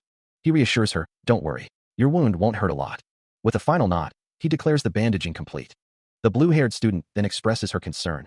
"Since your intervention, my status has been reduced to a commoner in daily life." Desir, however, remains unfazed, stating, "Don't worry. I will do whatever I can to take responsibility for this situation." He assures her that everything is fine, but she still feels a heavy burden, believing she has involved him in her troubles and made things difficult for him. Her eyes widen slightly, surprised by his genuine kindness. He then suggests they properly introduce themselves, and the blue-haired student reveals her name, Pram Schneezer, inviting him to simply call her Pram. As Romantica watches on, Desir introduces himself as Desir Armin, expressing his pleasure in meeting Mr. Schneezer. Pram quickly corrects him, insisting he use her first name, to which Desir, still trying to maintain formality, awkwardly responds, Okay so, Mr. Pram." She reiterates her request for informality, and he finally concedes, agreeing that they can simply call each other Pram. A soft chuckle escapes him, prompting Pram to ask why he is laughing. He dismisses it as merely remembering something, and Pram, observing his demeanor, feels a growing sense of trust towards him. With a sincere expression, Pram thanks him for everything he has done for her today, vowing to repay her debt and offering her assistance should he ever need anything. Having just expressed her gratitude, Pram hesitates, then asks if she might request something of him, to which Desir readily agrees, assuring her she can ask anything at all. With a slight blush, she then asks if she can join his party, acknowledging it might not be the most impressive group, but Desir, surprised for a moment, quickly accepts her into his ranks. The agreement is sealed, a silent, mutual affirmation passing between them. In a brightly lit hallway, Pram walks ahead of Desir, expressing concern about a past mistake, but Desir reassures him, stating he is no longer a beginner. Suddenly, a sharp knock echoes from a nearby door, and a woman with long, flowing orange hair and striking golden eyes announces their intrusion with a polite apology. She steps into the doorway, her gaze fixed on Desir, revealing she has been waiting specifically for him. The woman stands tall and elegant, her form accentuated by a fitted orange dress and high heels. A soft smile plays on her lips as she acknowledges the passage of time with a simple, "Indeed, it has been a while." Later, seated at a table, the woman offers words of encouragement to Desir, telling him he did his best and there's nothing to worry about. Pram, now also present, echoes a similar sentiment, assuring Desir that he doesn't need to worry about the situation. He listens intently as the orange-haired woman explains that his actions were not a mistake, but rather a necessary step, a high-level implementation of magic that few could comprehend. Desir, however, remains unconvinced, his gaze fixed on the teacup before him, as she continues, reminding him that even the greatest mages make errors and that his own power is still growing. He questions if he truly did well, feeling the weight of his past decisions.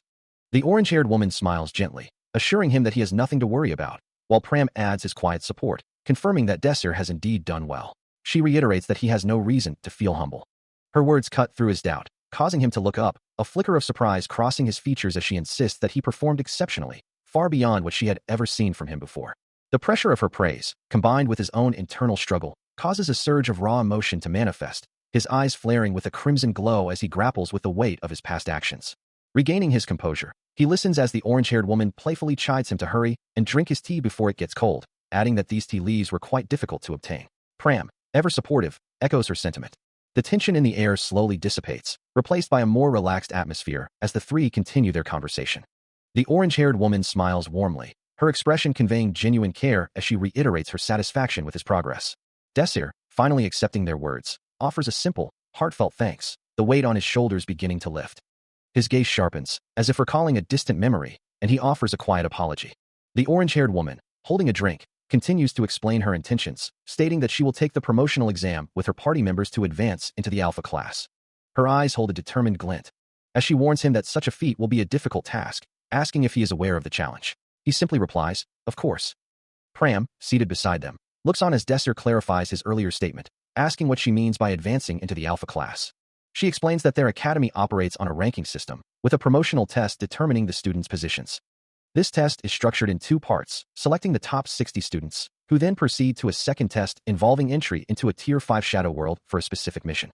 The placement in this test dictates whether one lands in the Beta or Alpha class, but for Desir, simply advancing to Alpha isn't enough. He also aims to be among the top rankers and ultimately claim the coveted title of top ranker. Prue looks at him, her expression a mix of curiosity and slight apprehension, asking for confirmation. He meets her gaze, his own resolve unwavering, and simply affirms his statement. A sudden shock ripples through Prue, her eyes widening as she processes his words, a loud sound effect punctuating her disbelief.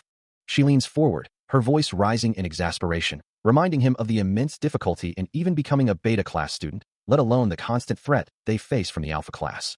Pram, looking downcast, adds his own somber perspective, explaining the unchecked power alpha class students wield over those in beta, with no recourse for the victims. His gaze hardens, emphasizing the brutal truth. Alpha students will actively try to eliminate them simply because of their lower rank. The orange-haired woman calmly confirms this harsh reality, stating that becoming a beta class student inherently makes one a target for the alpha class. She then explains that this very threat is why they must aim for a single ranker position, while Pram, still reeling, questions Desser's seriousness. Pram, his voice filled with concern, urges Desser to reconsider, as the orange-haired woman also looks at him, questioning his judgment as a beta class student. Desser listens intently as the orange-haired woman explains how beta class students are always targeted by alpha class members, held back by ridiculous titles. These comments, she notes, are used to justify the discrimination, ensuring no repercussions, and his gaze sharpens, taking in her words. She continues, asserting that by achieving their goal, they could change the very system of discrimination. Her eyes narrowing slightly. Finally, the orange-haired woman agrees to allow Desser to form his party, the four of them now seated around a table. However, she adds, before granting her full permission, she has some things to say. Prue and Pram, both students, listen attentively. The orange-haired woman states that she will need their consent, especially after hearing what Desser proposed. Her gaze piercing, she asks if he still wishes to join her party. Within the sprawling grounds of Fryan Academy, a colossal training center stood, its vast outdoor arenas dominated by towering, blue-armored training constructs. This was the heart of the Academy's combat preparation, a place designed to push students to their limits. From hot training arenas to large-scale battle simulations, every conceivable combat scenario was accounted for. Prue, observing the facility on a screen, couldn't help but marvel at its sheer size, lamenting that only the Alpha class students were granted access to such an impressive area. Indeed, the Alpha class students were considered fortunate, their exclusive privileges extending to the most advanced training facilities. Moving deeper into the complex, a hallway led to the top floor of the training center. Suddenly, a blue-haired student cries out, unable to believe the situation unfolding before her. Meanwhile, from a vantage point high above the sprawling training facility, Desser questions the decision to utilize such a vast and complex space, while Romantica dismisses its grandeur, hinting at even greater challenges yet to come. Back with the blue-haired student, her eyes widen in sheer terror, a guttural cry escaping her lips. As Pram looks on with concern, she frantically demands to know what is happening, sensing an ominous presence. Hunching over, she points to the ground, where faint, glowing particles begin to emanate. Pram watches her intently, his expression unreadable. Elsewhere, Prue shoves the red-haired bully forward, assuring him that he'll eventually catch the rats she's pushing him towards, despite his panicked protests. He clutches his phone, convinced he's about to die, but Prue calmly dismisses his fears. Back in the training facility, Desser and Pram kneel, observing a vibrant, glowing blue crystal embedded in the floor. A critical question lingered in the air, a query about why they hadn't been informed of this matter before the dragon's demise. The answer echoing back that this day marked the very first time a dragon had ever been slain in human history. From above, Desser and Romantica observed the vast training grounds, a place where built-up mana now surged and burst forth, its power immense. Suddenly, a monstrous creature with glowing red eyes and jagged teeth materialized, letting out a terrifying shriek as it lunged towards Pram and another student, who screamed in sheer terror. The beast raised a massive, clawed arm, ready to strike the blue-haired student, whose desperate cry echoed through the facility. In the aftermath, Romantica clung to Desser, tears streaming down her face as Pram looked on with concern, asking if she was all right. She could only manage a choked, tearful, "No." Still distraught, she questioned, "You're not going to let go," as a small, glowing blue crystal lay on the ground nearby. With a sigh, she finally conceded, "I guess this leaves us with no choice." Desser, his expression firm, reassured her, "Romantica, I'll take care of the cleanup." Still reeling from the recent attack, Romantica clings to Desser, her voice trembling with fear as she insists she won't leave the room, even if it means her death. Looking down at her, his expression firm, Desser resolves to make use of their current location. Meanwhile, Romantica lets out a soft, mournful cry, her distress still palpable. Nearby, Pram also appears deeply shaken, his gaze cast downward in silent despair. As Desser approaches him, Pram looks up, offering a quiet thanks for the comfort. Together, the two begin to clean up the aftermath of the monster's rampage, working diligently until the area is restored. Pram protests playfully as Desser ruffles his hair. Pouting slightly, Pram questions Desser's constant fussing, though he quickly apologizes, acknowledging Desser's concern. With the cleanup complete, Desser announces they are finished, and Pram eagerly suggests they go take a bath. As Desser and Pram continue their rigorous training, he suddenly exclaims, "We start our training right now." Pram, looking exasperated, questions, "You're making me do this again? I can't believe you're so persistent." Meanwhile, Romantica sits alone, reflecting on her own perceived weakness, lamenting, "I can't believe I'm the only one left. No matter how much I train, I'm still weaker than him." As Desir and Pram continue their session, Romantica lets out a small sneeze, feeling utterly alone. She sighs deeply, a thought forming in her mind. "You're seriously annoying." With a newfound resolve, she declares, "I will join Desir's party." The Grand Academy building stands tall. Romantica reflects on her earlier stubbornness, thinking, "It hasn't been long since I said I wouldn't join your party, but I'm already starting to regret my decision." Sigh. As she approaches, Desir simply states, "Fine, I'll do it. Let's start our training right now." A young woman with sharp, glowing red eyes and brown hair tied in pigtails stares forward, a slight smirk playing on her lips as she questions, "Why? Why weren't we informed about this matter before we killed the dragon?" Desir explains that the spacious area they've entered will serve as both their training grounds and their office. Prue, looking down at a peculiar spherical object, exclaims that she's found it, wondering aloud what exactly it is. Desir confirms her discovery, holding the object up and stating that they'll use it for their training, while Prue questions if hurt is even a concept that applies to it. He then emphasizes that what she truly needs to focus on is her magic casting speed. Prue, with a confident smirk, reminds him that if he's talking about her magic casting speed, then he already knows it's quite fast, having witnessed it firsthand during the entrance exam. Desir concedes her point, acknowledging that her casting speed was indeed not bad. He explains that even with their current skills, passing the Alpha class exams would be difficult. The students in the Alpha class make rapid progress, surpassing expectations. Romantica asks if he's telling them they need to raise their skills in a short amount of time, to which he confirms, "Of course." Her eyes widen in surprise. Desir holds up a small, spherical object, stating that starting from today, this will be used for their training, and they are going to learn simultaneous casting. Romantica questions if he means casting multiple spells at once, and he confirms her understanding. The narration explains that normally, magic is activated after a chant, but with simultaneous casting, it's activated instantly. Romantica expresses disbelief, having never seen anyone use simultaneous casting before. Desir acknowledges her point, confirming that no one has been able to do it, not even Romantica. Desir explains the concept of simultaneous casting, a method that allows for instant magic activation without the need for chance. As Romantica listens intently, her expression shifting to one of surprise and skepticism. She challenges him, asking, "Fine, what do you plan to do then?" Between them, a small, glowing sphere hovers, prompting Romantica to question, "What is that?" She points at the orb, repeating, "That ball." Desir then instructs her to move it over to a marked circle on the floor. As Romantica stares at the sphere, Desir continues his explanation, emphasizing the difficulty of controlling simultaneous casting, acknowledging it sounds impossible. He clarifies that the sphere serves as a medium, allowing her to visualize the flow of her own mana. Romantica strains, her brow furrowed in concentration, as she attempts to manipulate the glowing orb, sweat beading on her forehead from the effort. Frustration mounts as she cries out, "I can't." Desir calmly reminds her that she is simply moving the mana within her body to the sphere, a seemingly simple task that proves incredibly challenging for her. Still struggling with the delicate task of mana manipulation, Romantica groans in frustration, her efforts to move the sphere proving difficult. She concentrates intently, whispering to herself, urging the sphere to respond to her will, to move with the wind. Her brow furrows in determination, as she continues to channel her mana, trying to coax the sphere into motion. And then, with a subtle shift, the sphere finally begins to drift, ever so slightly, across the floor. As the sphere settles, Romantica looks up, a mix of exhaustion and surprise on her face, while Desir offers a calm assessment, telling her that her attempt was not bad, and to continue what she just did. A small smile plays on his lips as he watches her reaction, and Romantica, surprised by the rare compliment, lets out a soft, pleased chuckle. Desir then turns his attention to the next student, calling out Pram's name, who eagerly confirms his readiness for his turn. Pram, however, seems hesitant, questioning what he should do, admitting his lack of skill in swordsmanship. He looks confused as Desir simply states that he is already a strong swordsman. With Pram now ready for his turn, Desir announces, "All right then, let's start your training now."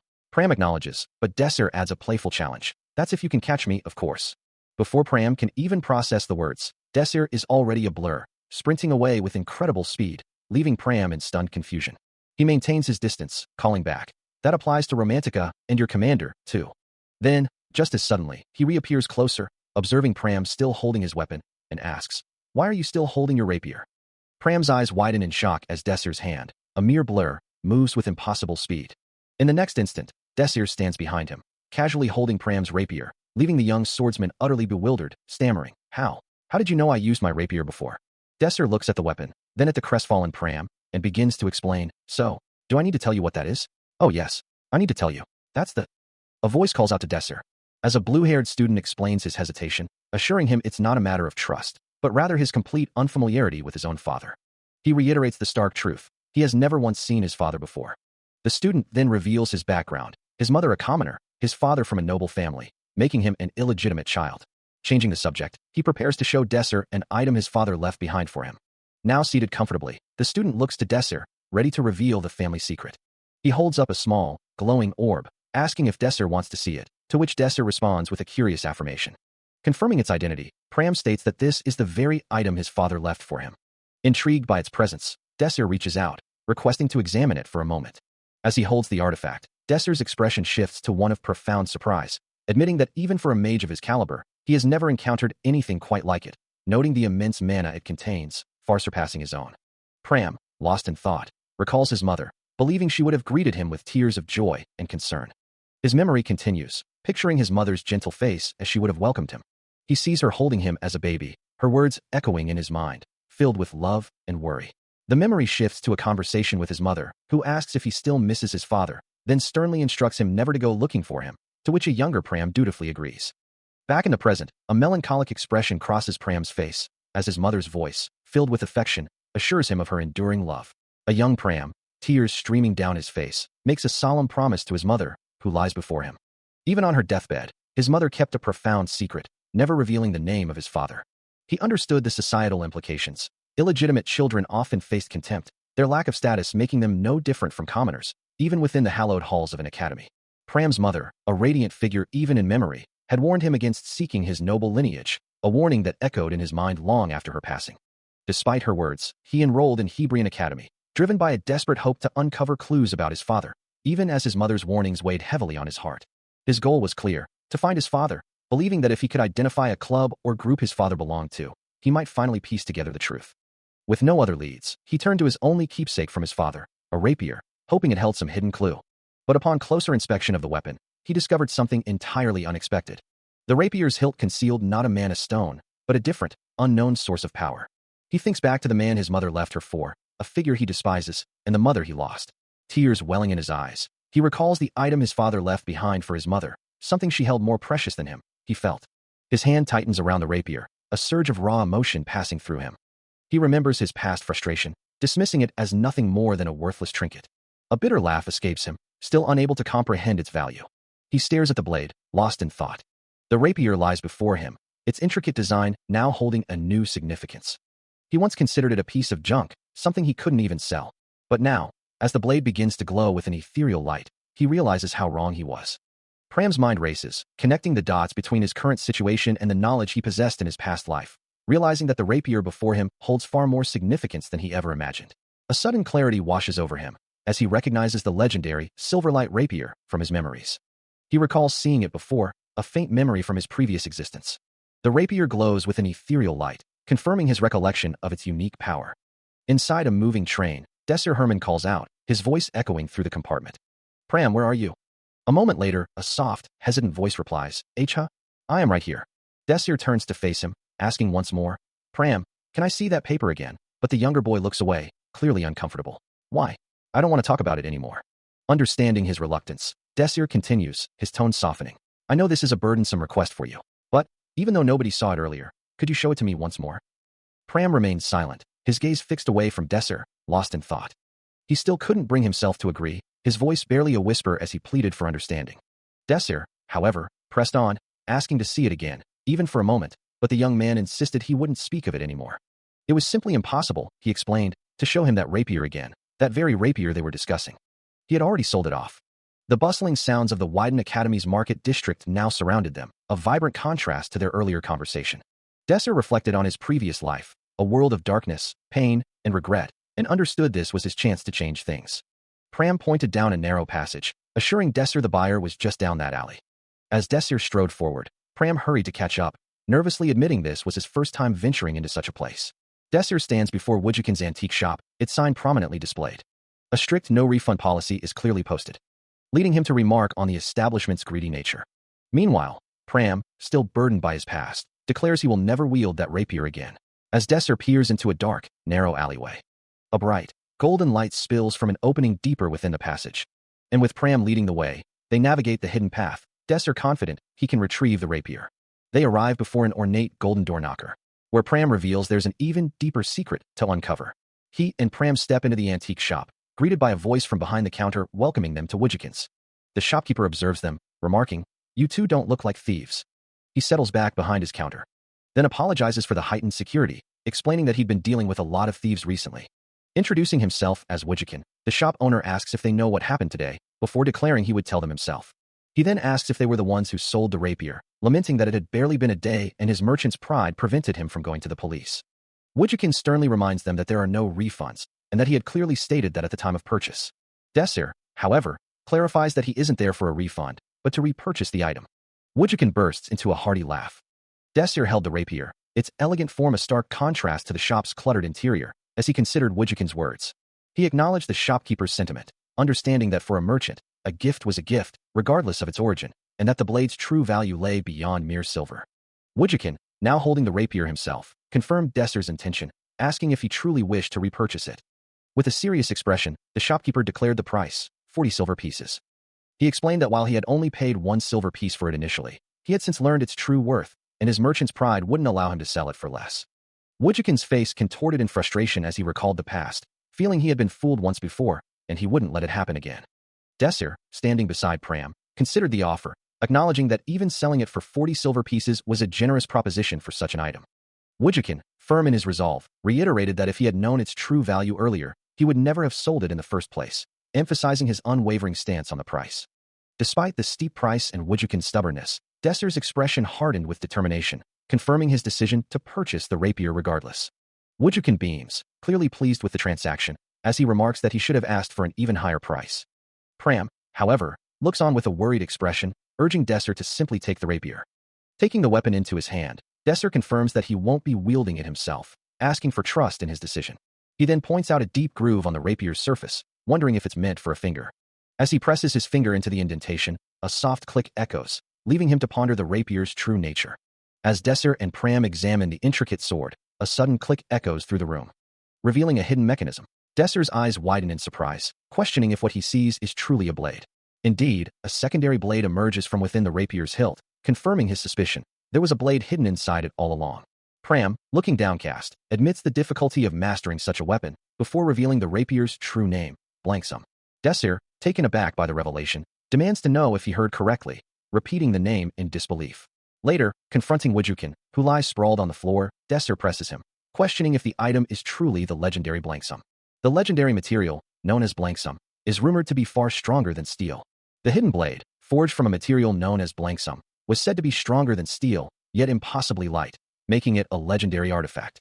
Pram, holding the rapier, confirms its identity, recognizing the unique properties of the blade. Desser, his gaze fixed on the shopkeeper, instructs Pram to prepare, signaling the seriousness of the situation.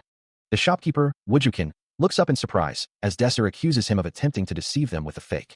Desser's voice is firm as he demands the rapier be handed over. Pram watches the tense exchange, calling out to Desser with concern. Woodjikin, still on the ground, defiantly states that Desser is far more troublesome than he had anticipated. He then reveals his knowledge of the rapier's true value, but Desser quickly counters, pointing out the shopkeeper's attempt to sell it at a ridiculously low price. With a final, decisive statement, Desser declares their business relationship officially over. He presses the shopkeeper, demanding to know why they weren't informed about the dragon before they killed it, only for Woodjikin to retort that it was the first time a dragon had ever appeared in human history. Woodjikin, his face contorted in rage, snarls, calling him a little brat, while Desser calmly explains he's merely doing the same thing Woodjikin did to them. Still seething, the shopkeeper demands that they open the door, declaring that he's leaving. His anger boiling over, Woodjikin prepares to act, but a chilling thought, a command from the owner, echoes in his mind, telling him to stop. The internal struggle proves too much, and Woodjikin collapses to the floor, defeated, muttering about how he knows he shouldn't have done that. He struggles, unable to move, as Desser stands over him, his expression unyielding. Woodjikin, still on the ground, questions his own actions, wondering why he even tried to attack. He continues to lament his powerlessness, unable to move a single muscle. He watches the young man, who hesitates, asking if they should really stop. Desser assures him that it's fine, that he'll be safe. With a firm stance, Desser declares that he won't go easy on anyone. Pram, looking up at him, confirms his understanding. Desser then asks if he wants to see them again, causing Pram to flinch in surprise, a small gasp escaping him. He then bows slightly, acknowledging Desser's words and stating that he'll be in his care as a party member. Suddenly, a hulking, muscular figure appears, drawing a massive broadsword with a sharp, metallic scrape, its blade glinting menacingly. Both Pram and Desser recoil in shock, their faces contorted in alarm as the unexpected assailant lunges, a desperate cry escaping Pram's lips. The broadsword descends with brutal force, but Pram manages to intercept the blow with his own blade, the impact sending a jarring shockwave through the air. Overwhelmed by the sudden assault, Pram quickly retreats, darting away from the powerful attacker. He was performing now, his movements still distinctly different from when he wielded his longsword. He knew he probably wouldn't have to intervene, but the situation was still unfolding. Meanwhile, the assailant's massive axe, a weapon of raw power, was wielded with pure, unadulterated strength, characteristic of barbarians. They were a purely physical race, relying on brute force rather than magic. As the fight intensified, Desser's gaze sharpened, taking in every detail. Pram moved like a blur, a vibrant blue aura flaring around him, evading the powerful strikes with impossible speed. Desser's own eyes began to glow with a faint blue light, his analytical magic activating to process the rapid exchange. He watched Pram's movements, a small smile playing on his lips as he acknowledged the young man's growth. From above, the barbarian's voice boomed, challenging Pram. "Pride of a warrior. Don't you dare look down." Pram, having dedicated himself to rigorous training, reflects on his progress, noting that even after considerable effort, adapting to the sheer speed required still proves challenging. Meanwhile, a hulking barbarian, his face etched with fierce red markings, lets out a guttural roar, declaring his readiness for battle. He dismisses his opponent with a sneer, muttering about a tiny warrior. A monstrous roar echoes through the cavern, a creature of jagged rock and raw power screaming in agony or rage. But before it can recover, Desir Herman moves like a blur, his blade arcing down with impossible speed. The impact sends a spray of blood and rock fragments flying, a clean strike against the creature's tough hide. The monster's eyes widen in disbelief, a thought forming in its primitive mind: he is fast. Before it can even process the thought, the warrior continues his relentless assault, a flurry of precise cuts tearing into its form. With a final, decisive motion, his sword glows with a faint blue light, delivering the finishing blow. Desir Herman moves with blinding speed, a blur of motion against the hulking, rock-skinned monster, his fighting style defying his seemingly small build. His eyes, sharp and focused, track every movement, every potential opening. A swift, decisive stomp plants his foot firmly onto the monster's form. He closes the distance, grappling the creature in a tight hold, his movements too quick for it to react. Blue lightning crackles from his hands, surging into the monster with devastating force. The monster struggles to keep up, its senses overwhelmed by his relentless assault, unable to track his movements as he weaves around it, a whirlwind of low-power but high-speed attacks. A pained grunt escapes the creature as Desir's relentless barrage continues. Its face contorts in agony, eyes glowing red with fury and pain from the impact of his blows. Despite the monster's raw power, Desir reflects on his strategy, realizing he'd found a critical weakness to exploit, a testament to his cunning and determination to win even without a significant power advantage. A voice questions why they weren't informed about the matter before the dragon's demise, to which another responds that it was the first time in human history a dragon had ever been slain. Meanwhile, a young man, wielding a rapier, doubts his own ability to defeat a barbarian with such a weapon. His mentor's voice cuts through his thoughts, a blue glow emanating from his eye as he commands Pram to stop and focus. Pram, still grappling with the idea of facing the barbarian leader, steels his resolve, knowing he must take him down. As Desir unleashes a burst of blue magic, Pram charges forward, engaging the massive, roaring white draconic monster. His rapier blurs with incredible speed. Pram feels his blade becoming accustomed to his enhanced agility, a surge of confidence building within him. He resolves to end the fight with a single, decisive strike. Back in the earlier scene, the imposing figure from before contemplates the need to locate their vital points. With newfound resolve, Pram declares, "I am ready for now." His mind races, processing every detail as he prepares to strike. He lunges forward, a blur of motion, his blade flashing in the heat of battle. Every ounce of his being committed, he pushes past his limits, asserting his humanity in the face of overwhelming power. But in an instant, the tables turn, and he is struck with brutal force, blood spraying from the impact. He collapses to the ground, gasping for air as his sword clatters beside him. Overwhelmed and struggling, he fights for every breath. A figure stands over him, asking, "Are you done?" Pram can only manage a pained grunt in response. Even in defeat, he refuses to yield, thinking, "I can't fall here." Even after being struck down, he couldn't help but wonder if he was truly so weak. From above, Desir considered his own actions, questioning if he had underestimated the raw power of his opponent, and resolved not to let Pram suffer any further injury. As Desir began to tell him to stop, Pram, struggling to rise, defiantly declared himself fine. Still on his hands and knees, he reiterated his resolve to Mr. Desir. With a fierce glint in his eyes, Pram affirmed that he could indeed accomplish his goal, a sentiment Desir silently acknowledged. His eyes, now glowing with an intense blue light, reflected his unwavering will. Desir, observing the young man, found him quite difficult to fully comprehend, realizing he had known this about him from the very beginning. His gaze then fell upon the rapier clutched in Pram's hand, and he mused on the true nature of the weapon. The intricate engravings on its handle held a deeper meaning. With his eyes burning with an intense blue light, Pram struggles to rise, a desperate plea escaping his lips. He lunges forward, rapier extended, vowing to repay the debt for everything that has been done for him. Observing the charge, Desir wonders if the young man truly intends to act on his words. But before the rapier can connect, Desir intercepts the strike with a single, bare hand, a faint red glow emanating from his palm. With a swift, powerful motion, he pushes the blade back, sending Pram reeling. The force of the counterattack is overwhelming, red energy pulsing around Desir's hand as he maintains control. His expression remains calm and focused, unfazed by the desperate assault. The impact sends Pram flying backward, his body tumbling through the air as the attack is decisively repelled. A group of cloaked figures stands on a rocky precipice, gazing down into a chasm that pulses with an overwhelming, vibrant energy. One of them questions why they were not informed about this matter before the dragon's demise, to which another responds that it was the first time in human history a dragon had ever been slain. The sheer volume of built-up mana erupts from the depths, prompting an observer to wonder if it rivals Tier 7 magic, only to conclude that such power is far greater, incalculable, and transcends what is typically considered magic. With a sudden, explosive burst of speed, Desir launches a swift, decisive strike, connecting with a forceful impact that sends Pram reeling through the air. As the young man tumbles, Desir's voice rings out, calling his name in a sharp, urgent tone. Pram struggles on the ground, looking up in disbelief as Desir stands over him, a silent question hanging between them. Without warning, Desir unleashes another powerful attack, a surge of white magical energy blurring through the air. His hand descends, and Pram cries out in protest, insisting that he is in charge of this particular situation. The white-blue energy blast continues to engulf Pram, sending him reeling backward from the sheer force of the impact. Still overwhelmed, he struggles against the relentless magical assault, pushed further and further back. Finally, with a heavy thud, Pram collapses to the ground, defeated, as Desir stands over him. He lies motionless amidst the settling dust. A moment later, Desir looks down at him, asking if he's all right, to which Pram replies that he is. Desir then observes that it's the first time he's seen him lose so badly. Pram confirms he's mostly fine, despite the overwhelming power he just faced. Nearby, a scarred man named Wujukin, clearly battered, groans and asks if the ordeal is finally over. Turning away from the defeated Wujukin, Desir simply tells Pram to follow him. A subtle, knowing smirk plays across Desir's lips.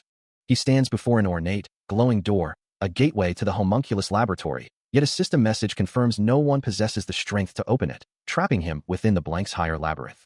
Turning to face Pram, he hears the young man congratulate him on defeating the barbarian, before Pram issues a challenge. The next time a door opens, it will be due to his own victory. A memory flashes back to the barbarian, Wujukin, who had once warned that if they wished to preserve their lives, they should abandon the labyrinth. But Wujukin's defiance was met with swift action as he lunged forward, weapon drawn, only to be countered by Desir's precise movements. The clash ended with Wujukin defeated on the ground, acknowledging Desir's victory with a surprised exclamation. Back in the present, the bustling streets of a town unfold, a stark contrast to the recent confrontation. Suddenly, Pram recoils in shock, his hands flying to his mouth in disbelief. Defeated and dejected, he sits on the ground, confessing to Desir that he truly gave his best, to which Desir calmly replies that he never suggested otherwise. As the dust settles, Desir holds up a small, intricately glowing key-like object, its light reflecting his quiet triumph. He walks through the bustling streets of the city, the sounds of daily life a stark contrast to the labyrinth's silence. Suddenly, a familiar voice calls out, asking, "Are you hungry, Desir?" Pram, looking slightly flustered, struggles to articulate his thoughts, muttering, He finally manages to say, "You don't have to thank me." Desir responds, acknowledging his own role in the recent danger. "I'm the one who put you in danger by provoking Wujukin." Yet, Pram insists, "There is nothing to thank me for." Pram continues, his voice firm, "In fact, I'm the one who should be thanking you." Desir explains his actions, stating, "After hearing about the incident you were in, I couldn't leave you in that state." He then offers a skewer of food, asking, "It's because of your pretty wonder, Pram. Do you like kebabs?" Pram's eyes widen slightly, a silent gasp escaping him. Pram's eyes widen, a mixture of surprise and a dawning realization washing over his face. He recalls the previous night, a dream where he entered the academy with a singular purpose, having learned everything he possibly could from its teachings. Yet, after achieving mastery, his life had become lazy and empty, leaving him without any specific goal to pursue. He drifted, without purpose, without goal, without any meaning to his days. But then, a new thought emerges, a glimmer of hope in his aimless existence. For someone like him, who had lost his way, Desser had created a new meaning for him to walk, a path forward where there was none before. With a genuine smile, Pram offers his thanks for the food, his voice filled with a sincerity that goes beyond mere gratitude for a meal. If that's the case, he resolves, he will follow him. As Pram's resolve solidified, he recognized the path Desir had forged for him. Meanwhile, in a different time or place, a hushed conversation unfolded, with one voice questioning, "Why were we not informed about this matter before we killed the dragon?" Another responded, explaining, "Because today marked the first time in human history that a dragon had ever been slain." Back in the present, Desir looked up, sensing a profound shift in the air, a surge of immense power emanating from the heavens. The scene then shifted to an empty classroom, its blackboard displaying the Alpha Class curriculum system, a silent testament to academic pursuits. A female student, engrossed in her phone, muttered about not being able to take a break, just as a male student approached, offering his assistance. Looking down at her, he inquired if she had long.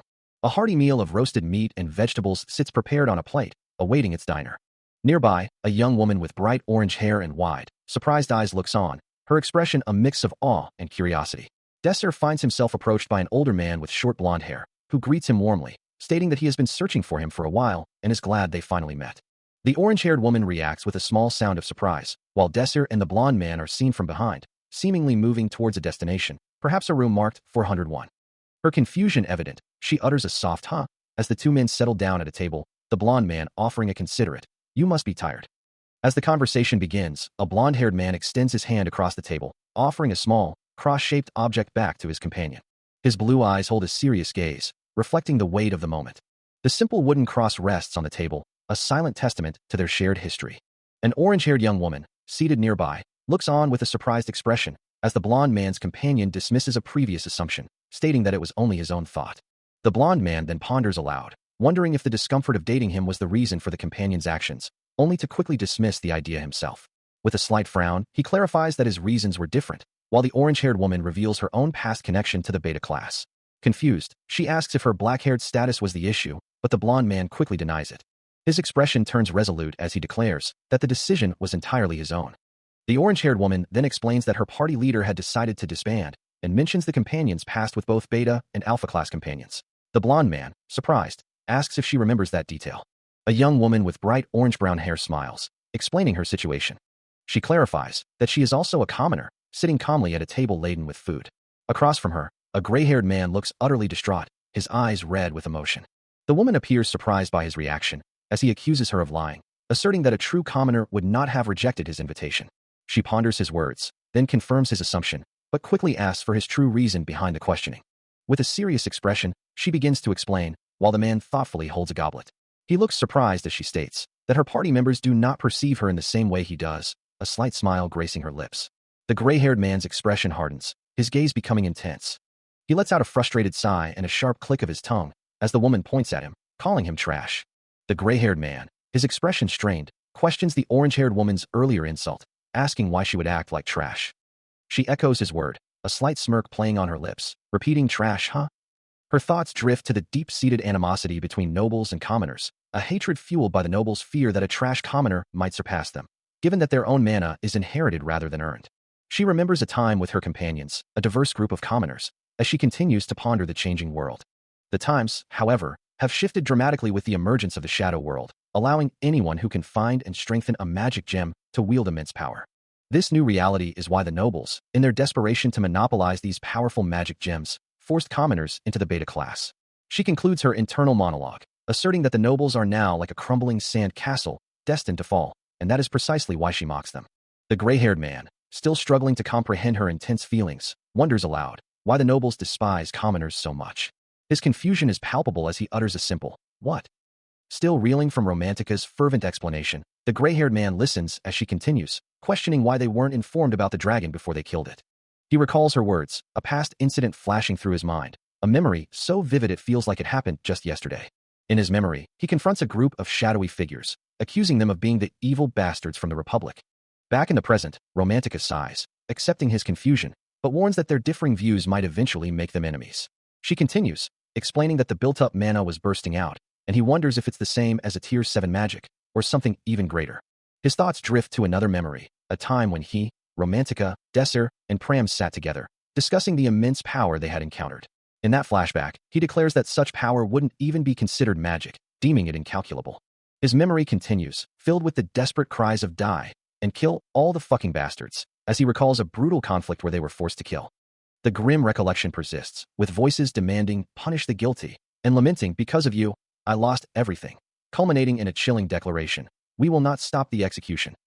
The flashback continues, a voice questioning why they hadn't been informed of such a critical matter before the dragon's demise, only to be met with the stark truth that it was the first time in human history such a feat had been accomplished. A cloaked figure stands before the colossal, defeated beast, its glowing core held in a bloodied hand, as the voice muses that such immense power couldn't even be considered magic, deeming it truly incalculable. This memory brings a profound intensity to the gray-haired man's features, his eye glowing with a fierce, crimson light as dark veins spiderweb across his face, reflecting the depth of his past experiences. In a bustling office, the gray-haired man behind the desk inquires about the special interview from Havrian Academy, to which Woojukin, holding a stack of papers, confirms it's almost done, placing the data sheets from the new students' interviews onto the desk. He then urgently adds that they must be the first to report this, emphasizing the need to hurry. Woojukin leans in, his expression serious, as he mentions this issue. The gray-haired man, however, seems confident, declaring that it will definitely become a great hit. Later, as both men observe a group of students, Woojukin and the gray-haired man exchange knowing glances, both seemingly aware of a shared secret or plan. Woojukin then wonders aloud what exactly they are going to pull. The pristine, empty hallways of Havrian Academy stretch silently, a brief calm before the storm. Meanwhile, in a sunlit office, Romantica sips from a mug, confidently stating that the plan was executed perfectly. However, a sudden, piercing scream rips through the air outside the academy building, followed by the sharp sound of impact as someone is violently thrown to the ground, surrounded by onlookers. A stern-faced woman with long blonde hair and glasses stands between two men in suits, observing the unfolding chaos with an unreadable expression. One of the figures near the fallen student curses under their breath, a clear sign of frustration at the situation. The news of the incident quickly reaches Woojukin, whose face contorts in a furious snarl, muttering about the sheer arrogance of the students. He slams his fist onto his desk, his voice rising in a furious outburst, demanding to know how these beta-class students dare to act with such insolence. His anger boils over as he shouts, accusing the commoners of looking down on the beta class and demanding they study. A tense silence hangs heavy in the classroom, punctuated only by the soft, ragged breaths of those gathered. Suddenly, a surge of energy rips through the space, sending a blonde student recoiling in shock, her hands instinctively rising to shield herself from the unseen impact. Meanwhile, Woojukin's fury boils over, his thoughts consumed by the incident. Clutching a document, he mutters, this is all part of that bastard's plan. The damage inflicted upon him only fuels his resolve, as he vows, after making me suffer this much damage, I'll make you pay 10,000 times more, Desser Herman. His face contorted in a snarl, the man declares, when they said new student was someone so weak, I should have killed him off myself. A document outlining the restrictions for beta-class students, specifically mentioning Desser Herman, lies before him. As he clenches his fist, a frustrated, guttural cry escaping his lips. His fist remains tightly clenched, the man's anger unwavering as he repeats his vow. I will make you pay 10,000 times more, Desser Herman. Outside, the grand architecture of Havrian Academy stands stoic, unaware of the brewing storm within its walls. Back in his office, Woojukin sits at his desk, his expression grim as he concludes, perhaps I've been too soft on such an unruly student. I can no longer let them do whatever they please. I will make them pay for this. Woojukin issues a stern command, instructing his subordinate to employ any means necessary to eliminate Desser's party, promising them the coveted single ranker spots in return. A sudden realization flashes across his face, causing him to pause. Meanwhile, a jest, flanked by two other students, voices her concern that without intervention, the beta class will seize the ranker positions, prompting a sharp interjection of her name. Woojukin questions her past encounter with Desser, to which she confirms her previous engagement. He then challenges her, asking if she believes she can defeat him now. A confident smile spreads across his face as he declares her answer sufficient. Ajest considers his words carefully. He presses her, assuming she has no intention of losing, and she firmly agrees. With their conversation concluded, he reiterates his command for her to do everything in her power to eliminate Desser's party. Her gaze sharpens, a flicker of memory passing through her mind. As the image of Desser Herman appears before her, a familiar frustration stirs within, reminding her, it's you again, Desser. I still have not forgotten that day. A past encounter, a lesson learned, etched into her very being. He had shown her the vastness of the world and the preciousness of what she had to protect, making her realize, you have taught me that there are many things in this world that I do not yet know, and you have taught me that there are many things that I must protect. Now, with a new resolve hardening her features, she whispers, this time. She vows to face him with everything she has. I will fight you with everything I have, Desser. Meanwhile, in a different part of the academy, a grand hall stands empty, awaiting new arrivals. A man with slicked-back gray hair strides confidently through, his presence commanding attention, as he is greeted with a questioning, "You are?" He introduces himself as Donovan Hound, as a younger, red-haired student approaches, asking for his identity in turn, Donovan Hound. "And you are?" Donovan Hound listens as a red-haired student, their expression earnest, asks if he would consider them for his party. However, the gray-haired man's response is swift and firm, declaring that the student's request is impossible. He explains that he would never allow someone to leave Romantica's party to join his own, a statement that visibly shocks the red-haired student. The student, recovering quickly, insists they are not doubting his skills, but rather their own, acknowledging that they might be too weak to take on a challenge alone. Donovan, however, cuts them off, asking what they are doing and what problem they are referring to. He clarifies that he does not care about the student's skills or their personal reasons, emphasizing that the student is already a party leader. As the red-haired student stares intently, a thought solidifies in their mind. Donovan Hound will be their opponent. Within the vast, dusty archives, Pram and Romantica gaze upon towering shelves filled with ancient tomes, wondering aloud about the nature of the countless records before them. Desser Herman, surrounded by the same historical texts, explains that these are the original records of the points system compiled by the Academy's organization, along with studies on the history of the Shadow World. Pram and Romantica exchange bewildered glances, overwhelmed by the sheer volume of information and the unexpected mention of history. Turning to face his companions, Desser delivers a surprising announcement. From this day forward, their focus will shift entirely away from practical training. Instead, he clarifies, their efforts will be dedicated to learning history. Both Pram and Romantica react with utter disbelief, their faces contorted in shock at the unexpected curriculum change. He explains that the Academy's records contain crucial information about the points system, which is essential for their upcoming placement exams. It is critical, he continues, for them to understand the historical context of the Shadow Worlds, as this knowledge will be directly tested. By completing the missions of the Shadow Worlds, they will be able to obtain points, and with enough points, they can even control the Shadow Worlds themselves. However, he warns, the Academy's records are incomplete, with many details about the Shadow Worlds still missing from the public archives. This means that while they are able to control and manage some things, they are also vulnerable to unforeseen measures. When students like them are given their entrance examination to a Shadow World, there is no exception. They are not allowed to manipulate the phenomena occurring within the Shadow World or the mission objectives. That is precisely why, he concludes, historical knowledge is so vital, and why these historical books are exactly what they need for their upcoming missions. However, he adds, there are no records pertaining to information about the points system, meaning they won't hold back any information either. Romantica, however, finds the idea of forcing people to study history rather than practice their skills, something she doesn't like. After explaining the importance of historical records, Desser instructs his students that once they've thoroughly reviewed all the Academy's documents, they are to submit a report detailing any new information they've uncovered. He knows this is crucial, yet he can't reveal the full truth to them, even though he himself hails from the future. The knowledge of what lies ahead is a burden he must bear alone. Unable to tell them, he already knows exactly what kind of shadow world they are about to face. Meanwhile, back at the desk, a soft rustle of papers accompanies Romantica as she leans in closer to Pram. Her expression is one of playful accusation as she observes him, asking what exactly is going on. Pram, visibly flustered, tries to avoid her gaze as she presses him, questioning if he isn't getting a bit too comfortable lately. He nervously defends himself, insisting that he's merely pointing out how much closer she and Desser seem than before. A thoughtful hum escapes Desser as he notices something new, a detail he's never seen her wear before. His voice carries a hint of playful suspicion as he ponders, wondering if they both perhaps. A sharp cough escapes Romantica, drawing attention as Pram, engrossed in a book, realizes the historical significance of an event he's reading about.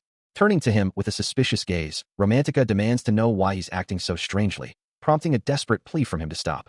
From a distance, Desser observes their animated exchange, wondering what the two students could possibly be up to. Romantica, leaning in closer, insists he hurry and tell her, but Pram vehemently denies knowing anything about what she's implying. Her persistence causes a loud, exasperated sound from him, as he recoils from her intense questioning. Romantica continues to press him, her presence overwhelming as she corners him against the desk. Meanwhile, in his own study, Desser holds a book, muttering to himself about the importance of reading. Back with the students, Pram, desperate to escape Romantica's interrogation, declares he'll pick up a book, perhaps as a distraction. As Desser's hand reaches for a book, he lets out a soft, questioning sound, as if something unexpected has caught his attention. A sudden exclamation of surprise escapes Romantica, her eyes wide with disbelief. Her gaze falls upon a Jest, who stands holding a thick, dark tome, prompting Romantica to call out her name in astonishment. Romantica points an accusing finger, demanding to know where she had been, while a Jest simply responds with a dismissive huff. The object of their attention, a heavy, leather-bound book, rests silently. Now seated at a table, Romantica leans forward, her curiosity piqued by the tone between them, while a Jest maintains her composed demeanor. Romantica presses her, asking what she has there, causing Ajest to fluster slightly and quickly avert her gaze. Later, Desser sits across from Ajest, acknowledging that it has been a while since they last met. He explains his early return, mentioning he heard she was in the blue moon. He continues, observing that she seems to be the same as she was on the day of the dragon. Ajest's gaze holds a deep understanding as she states that the past is no longer true, and that it is because of Desir's very existence. A chill runs through Desir Armin as he processes her words, and she continues, explaining that he expected her to be real, to return to the present she had come back to, and that they shouldn't have given up hope.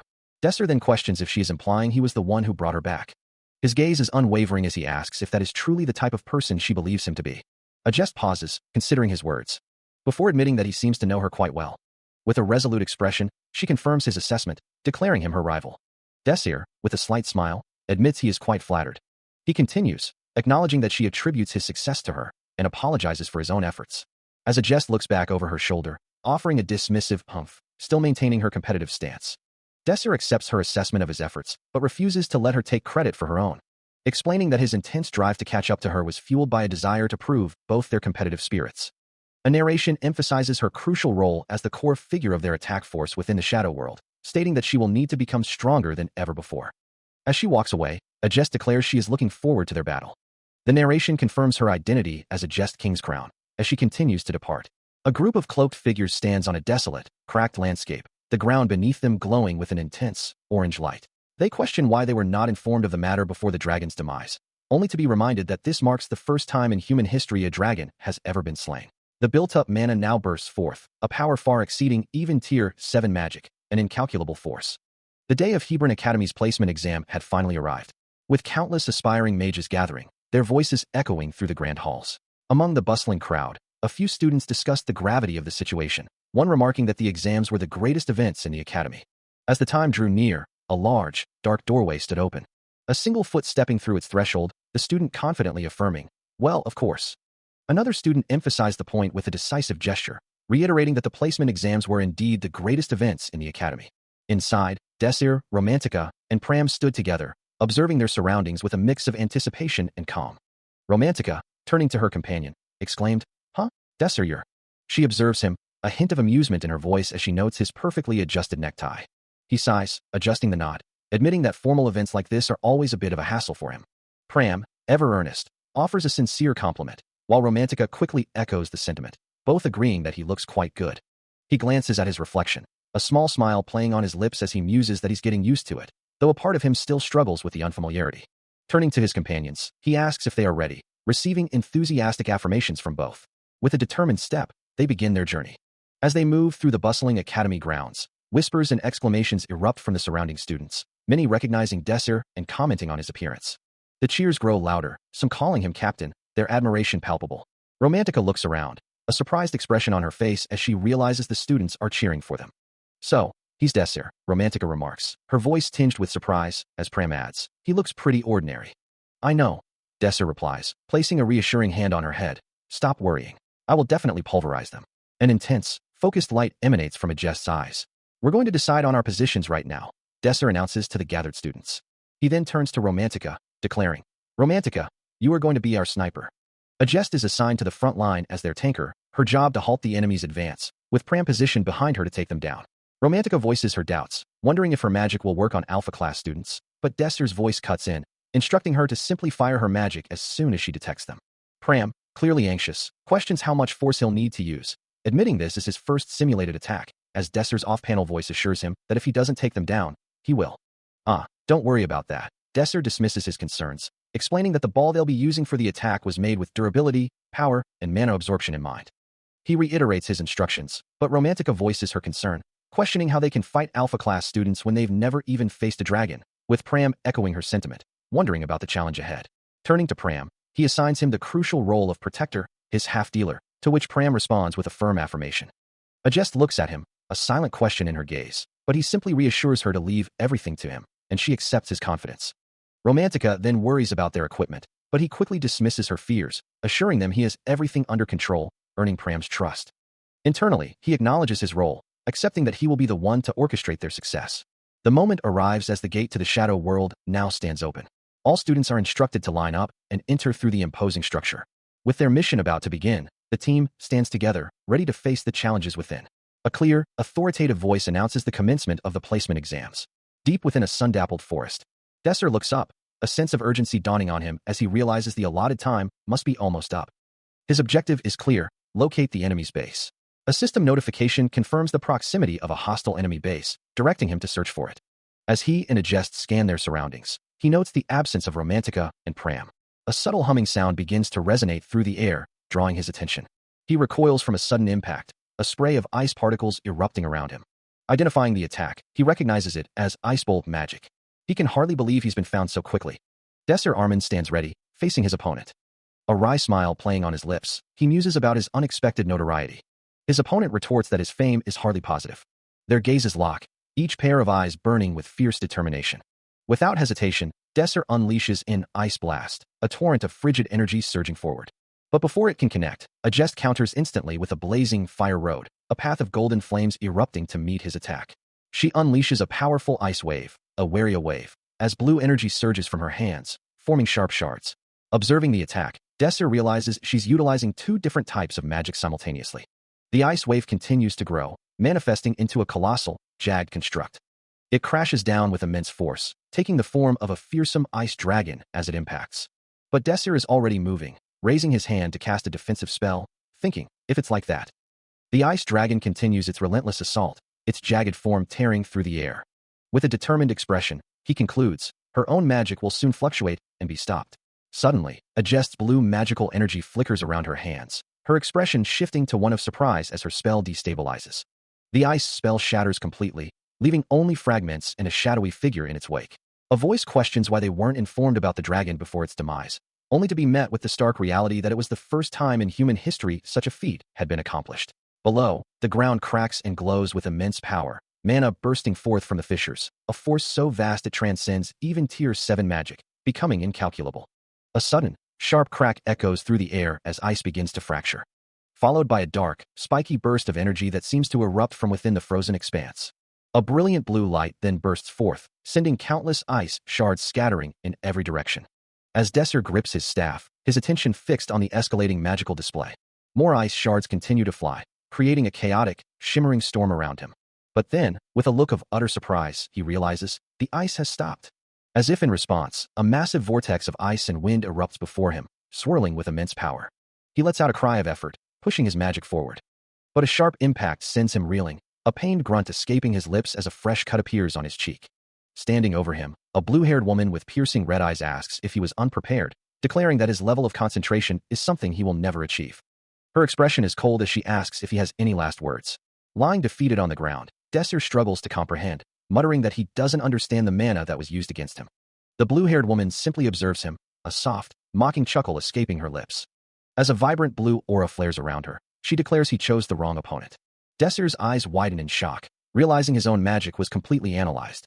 The blue-haired woman delivers her final lesson, advising him never to look down on his opponents and always to think through his strategies.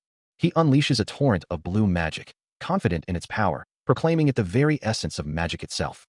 His opponent, a blue-haired woman, initially seems surprised by his spell, his determined gaze fixed on her. But a voice from above urges him to learn. Before he can react, her own blue magic erupts, intercepting and shattering his spell, striking him with overwhelming force. He cries out in pain, recoiling from the impact. As she taunts him, asking if he truly believes she would use commoner's magic. The realization of her true power dawns on him, his eyes widening in shock. As her potent blue energy swirls around him, completely engulfing him in its icy embrace. Overwhelmed by the sheer power of his opponent, Desser Herman can only utter a pained cry as he is struck down, acknowledging the immense strength that has bested him. The force of the blow sends him spiraling downward, his body crashing through the air amidst shattered debris. A system notification confirms the inevitable: one participant has been eliminated. Standing alone in the vast, grassy expanse, the blue-haired mage looks around, surprised by the swiftness of the outcome, hardly believing he was eliminated so quickly. She considers the implications of her power, realizing she must be careful not to eliminate anyone else inadvertently. A thoughtful hum escapes her as she scans the horizon, the mage noting that time is rapidly running out. Another system update flashes across the field, confirming one more elimination and leaving only 27 contestants remaining. Meanwhile, a young woman with wavy brown hair tied back with a red ribbon appears in the same field, her expression etched with concern as she looks around. Spotting the blue-haired mage, she rushes over, anxious to know if she has seen Mr. Desser. Pram and Romantica find themselves in an unfamiliar, rocky landscape, fortunate to have been summoned close to each other. Romantica asks if they can find him soon, then playfully challenges Pram to keep up, to which he confidently replies, "Of course." Suddenly, a sharp grunt escapes Pram as a surge of blue energy erupts around him, preparing for an unseen impact. The force slams into him, eliciting a pained cry as his magical defenses shatter, sending him reeling backward. Meanwhile, the blue-haired mage senses the disturbance, her perception expanding to detect two presences, then quickly correcting to three. Romantica, seeing Pram struck, lets out a determined grunt as orange energy flares around her, readying herself for the fight. She resolves to act as a diversion, knowing her magical reserves are limited, but determined to buy time. Romantica urgently warns Pram to watch out, who, overwhelmed by the sudden attack, fears for his life. And just what did you find? As the unseen force strikes, Pram recoils, a sudden realization dawning on her as a hand reaches down. This isn't the person she expected.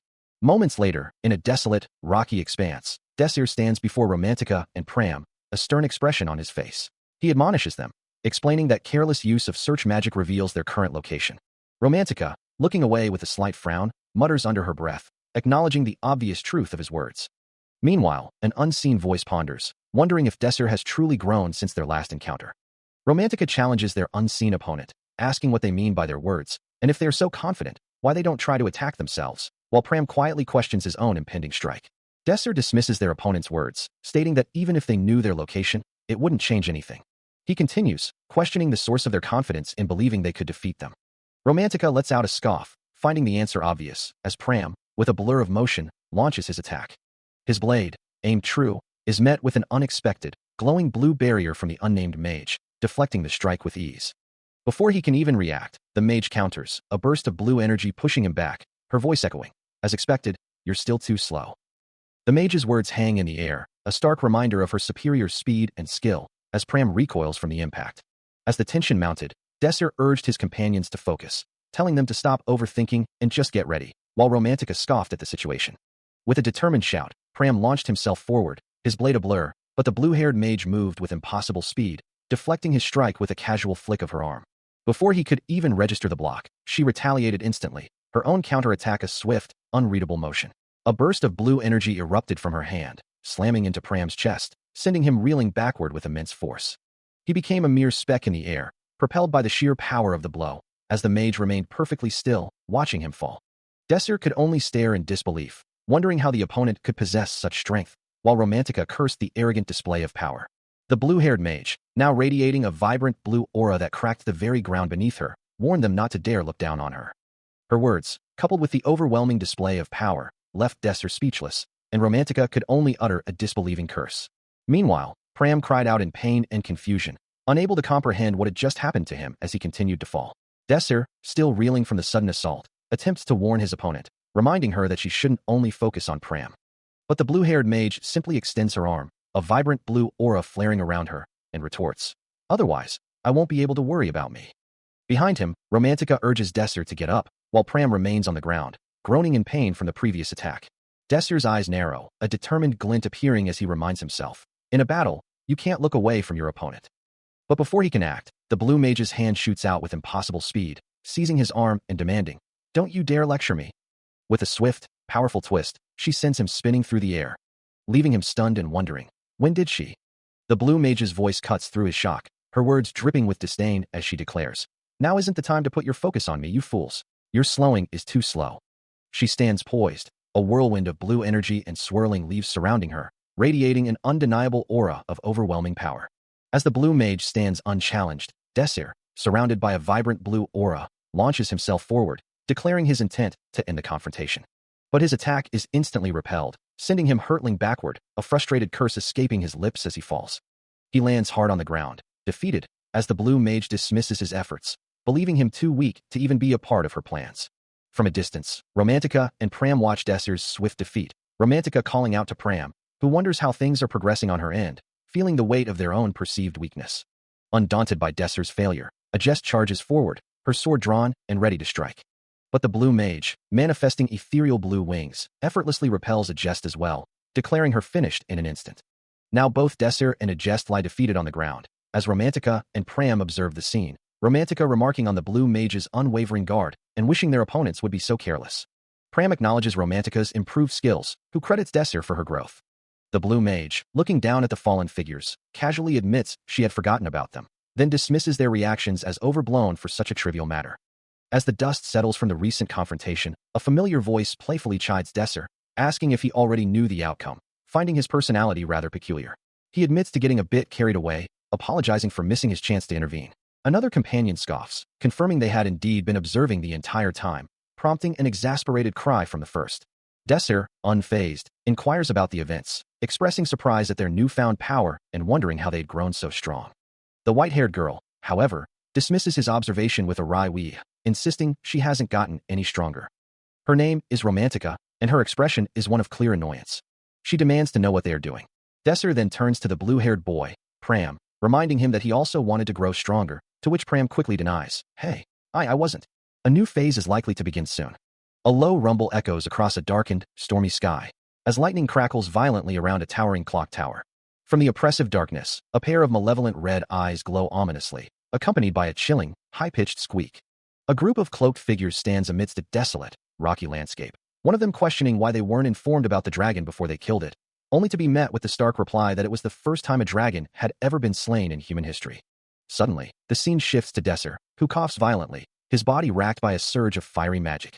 He looks down, defeated, as the blue-haired mage stands over him, a faint blue glow surrounding her as she calmly states, "It was nothing personal." With a triumphant blue aura flaring around her, the mage confirms that another person has been eliminated, leaving only 24 contestants remaining.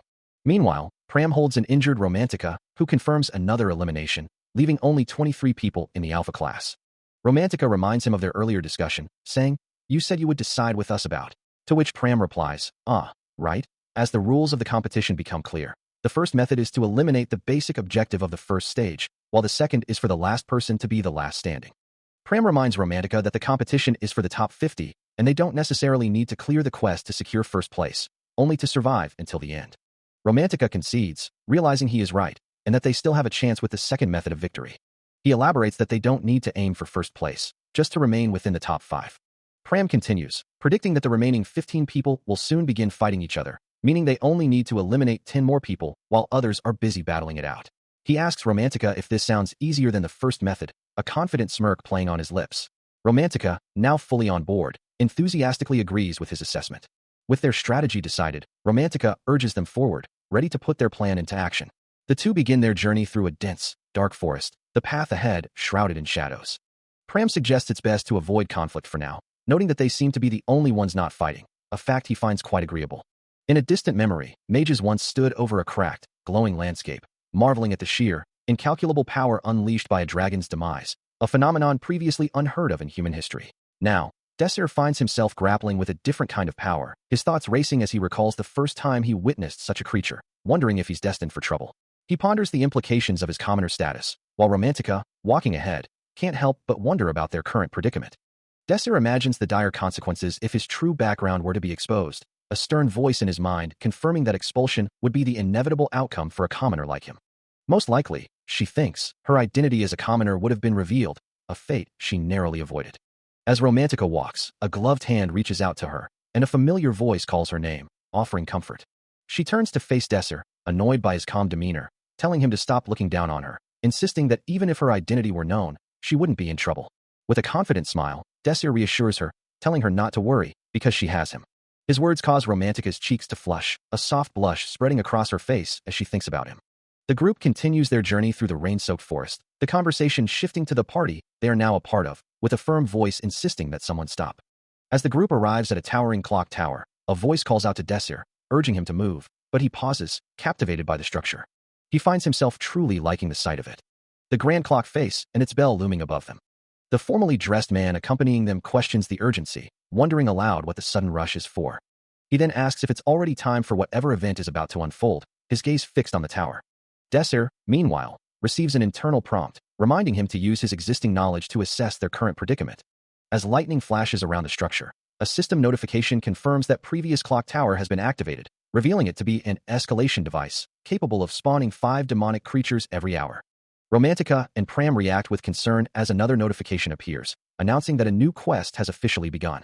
The formally dressed man confirms the quest, explaining that a demonic creature resides within the forest and sternly instructs them to pay attention. As the group ventures deeper into the forest, the quest objective looms over them. They must survive the demonic creature's attack, for the quest will not end until it has been subdued. The air grows heavy with an ominous energy, and strange, glowing lines of mana pulse through the dense foliage. Romantica, her expression tense, wonders aloud. What was that just now? What was that sound? You guys heard it right now. As the rain begins to fall, Desir calls out to his companions. Desire. Mr. Desir. He glances around, the downpour soaking his clothes, a sense of unease settling over him. Romantica complains about the sudden change in weather. Ugh, it smells really bad. Desir's gaze sharpens, his concern deepening as the foul odor permeates the air. He turns to his team, his voice urgent. Hurry and get ready. From the shadows of the forest, a monstrous, red-furred creature with glowing eyes emerges, its presence radiating pure malice. A piercing shriek tears through the rainy night, as Romantica recoils in utter horror. A rat, she cries out, her voice trembling. A demonic rat. The creature, a hulking mass of matted red fur, bares its fangs, its eyes burning with an infernal glow. Desir and Pram watch, their expressions grim, as the beast's fury intensifies. With a sudden, blurring movement, the creature lunges forward. Romantica screams, scrambling backward in terror, as Pram shouts for her to run. But the danger isn't just from one. From the shadows of the rain-swept forest, more glowing red eyes begin to emerge. A chilling chorus of growls fills the air, as a horde of the monstrous rats closes in. A group of cloaked figures stands on a desolate, orange-hued landscape, one of them questioning why they weren't informed about this matter before they killed the dragon. Another voice responds, explaining that today marked the first time a dragon had ever appeared in human history. As they observe the scene, a mage notes the immense mana bursting forth, wondering if it's comparable to Tier 7 magic, or perhaps even greater, concluding that such power is incalculable. Under a dark, rain-swept sky, a large demonic rat stands poised, its form silhouetted against the desolate landscape, as a voice warns of an impending threat. And come they do, a massive swarm of the creatures erupting from the shadows, their numbers overwhelming. With glowing red eyes and razor-sharp teeth, the demonic rat swarm closes in, a tide of gnashing fangs and furious intent. As the creatures descend upon the group, Romantica lets out a piercing scream, her terror palpable amidst the chaos. Desir, however, remains focused, his hand glowing with nascent magic as he understands the true nature of their foe. These chimera mice are relentless, driven by an insatiable hunger for human blood. With a surge of power, Desir unleashes a powerful wind blow, sending a torrent of blue energy directly into the heart of the approaching swarm. The air crackles with danger, and a terrified scream rips through the downpour, as the group finds themselves surrounded by the relentless chimera mice. Urging his companions to hurry and find cover, Desir quickly assesses the overwhelming situation, realizing a more drastic measure is needed. Rain streaks down his face, but his gaze remains sharp, a fierce determination burning in his eyes. Their path forward is suddenly cut off, as a monstrous chimera mouse lunges to block their escape. Without hesitation, Desir shouts for Pram to follow, and with a powerful shove, he sends Romantica flying over the creature. Following the command, Pram executes a nimble leap, clearing the obstacle with ease. Still caught in a panic, Romantica hesitates, but Desir's urgent plea finally spurs her into action. With a frightened cry, she launches herself forward, Desir's hand providing the necessary boost. Mid-air, her form twists awkwardly, and Desir watches with concern as she begins to fall. He pulls his companion forward, his voice sharp with urgency, demanding they hurry and get up. Behind them, a monstrous swarm of chimera mice surges, their numbers seemingly endless. Leaving the younger student to question how they could possibly defeat such creatures, wondering if there's anything they can even do. But the leader remains calm, assuring him they just need to get rid of the main body, and he knows exactly where it is located. He points into the swirling mass, confirming it's inside that very swarm and the key to their escape. With a determined gaze, he explains his strategy. They'll get rid of the main body, and the rest will follow. He channels his mana, a vibrant red orb forming in his hand, ready to unleash its destructive power. The orb slams into the heart of the swarm, erupting in a blinding flash, scattering the chimera mice and creating a momentary opening. Seizing the chance, he shoves Romantica forward, shouting for her to take her chance and jump, which she acknowledges with a nervous, all right. With a powerful surge of mana, Desir unleashes a spell, creating a forceful gust that sweeps through the chimera mice, momentarily clearing a path. Without hesitation, he shoves Romantica forward, urging her to take the leap across the chasm. Go, Romantica. Her hand glowing faintly, she launches herself across the void. As the swarm begins to close in once more, Desir glances back at Pram, his voice tight with urgency. Hurry and run. It will soon catch up to us. He sprints forward, the relentless tide of chimera mice surging behind him. With a determined expression, he begins to channel another powerful spell, blue energy swirling around his hands. Completely surrounded, he unleashes a devastating burst of magic, shouting, "Stop!" Pram looks back, his face etched with worry, as the swarm of Kilera mice continues its relentless advance. Amidst the chaos, Desir's voice rings out, Pram, as the creatures are momentarily thrown back by his power. He concentrates, a faint blue glow emanating from his form as he attempts to pinpoint the true threat within the swarming Kilera mice. The creatures press in, but his magic holds them at bay, leaving him to wonder where their main body could be, completely blocked by his spell. His eyes glow with an intense blue light, knowing he just needs to find the trace of its core. Still surrounded by the relentless swarm, he calls out desperately for Pram, wondering where the young student could be. Meanwhile, Romantica watches from a distance, her face etched with worry, pleading with him not to act rashly, offering to use her own magic to search for Pram, but fearing he might injure the boy in the process. Her frustration boils over, a single expletive escaping her lips as the situation grows more dire. Ignoring the pleas, Desir unleashes a torrent of brilliant blue magic, a powerful wave of energy erupting outwards, scattering the Kilera mice in every direction. The magical force continues to push the creatures back. As he calls out Pram's name once more, his voice strained. The blue energy expands, clearing a wide path through the swarm, leaving a momentary void where the creatures once pressed in. Amidst the falling rain, Pram stands, sword still clutched in hand, as a system message confirms the elimination of the Kilbra mouse. Suddenly, Desir's voice breaks the silence, asking if he is all right, only for Pram to look up, startled, and admit he doesn't feel well. As Pram's eyes close and his body begins to fall, Desir lunges forward with a desperate cry, just as another system message declares the current quest completed. As Pram lies injured on the ground, his companions rush to his side, Romantica calling out his name in concern, while he weakly murmurs Desir's name in response. Despite his condition, he struggles to articulate his thoughts, eventually confessing that he feels surprisingly well, even good, in this moment, as Desir looks down at him with a worried expression. Desir helps him to his feet, a quiet well, escaping his lips before he offers a simple, heartfelt, "Thank you, Pram." The young man then apologizes for his current state, admitting that while he's happy to see Desir, only his mentor can truly help him. As Desir carries him away, Romantica, walking alongside a jest, wonders aloud if Pram is simply being awkward, while the injured boy thanks Desir for his assistance. Desir's hand clenches, a silent resolve hardening his expression. Before he gently hands Pram over to Romantica, instructing her to care for him for a bit, to which she readily agrees.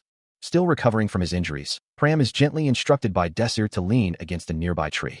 With Pram momentarily secured, Desir begins to move away, leaving Romantica to watch over their injured companion. Her expression etched with concern, Romantica's gaze remains fixed on Pram. Meanwhile, Desir continues his determined stride, his thoughts racing with the urgency of their situation, knowing that he must get Pram and the others to safety, and grateful that Pram could still be saved. A grim resolve settles over his features, his gaze sharp and unwavering. His eyes narrow, a silent declaration that he needs to focus completely on the task ahead. Watching him disappear into the distance, Romantica observes Desir going off by himself. A chilling thought crosses her mind, wondering what would happen if another party were to arrive and attack. Still tending to the injured Pram, Romantica urges him to take better care of himself, but he insists he is fine. She dismisses his claim, then, changing the subject, wonders aloud about the ambient magic, suggesting they should utilize it, only to quickly retract her statement, apologizing for the thought. As Desir continues to walk away, Romantica watches him, questioning his intentions, while he simply calls out for them to follow. He presses onward, arriving at a massive clock tower as the rain begins to fall.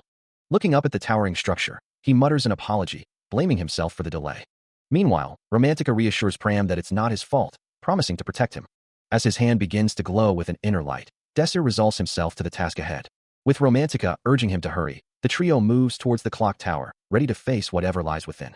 Under the relentless downpour, a lone figure stands amidst swirling blue particles, the rain deflecting off his umbrella. His gaze sharpens as he addresses his companions, reminding them of the plan, while Romantica listens with a worried expression, knowing he intends to be the bait so the others can eliminate the remaining threats. Pram, his face etched with concern, protests the dangerous proposal, but a jest, ever stoic, simply declares her intention to join him. Desir firmly rejects her offer, insisting she must protect Romantica and Pram as the group's tank. He reassures them he will be fine, his hand beginning to glow with a potent blue energy as he explains that creating an ice golem is the best he can do for them, promising to return. As he turns and walks away, leaving his bewildered companions behind, Romantica can only utter a confused sound. A sudden, thunderous impact echoes as a brilliant blue light erupts from his hand, causing someone to exclaim in shock as the magical energy bursts forth. Romantica and Pram recoil in alarm at the powerful display, while a jest, her expression grim, calmly identifies the source of the disturbance, a golem.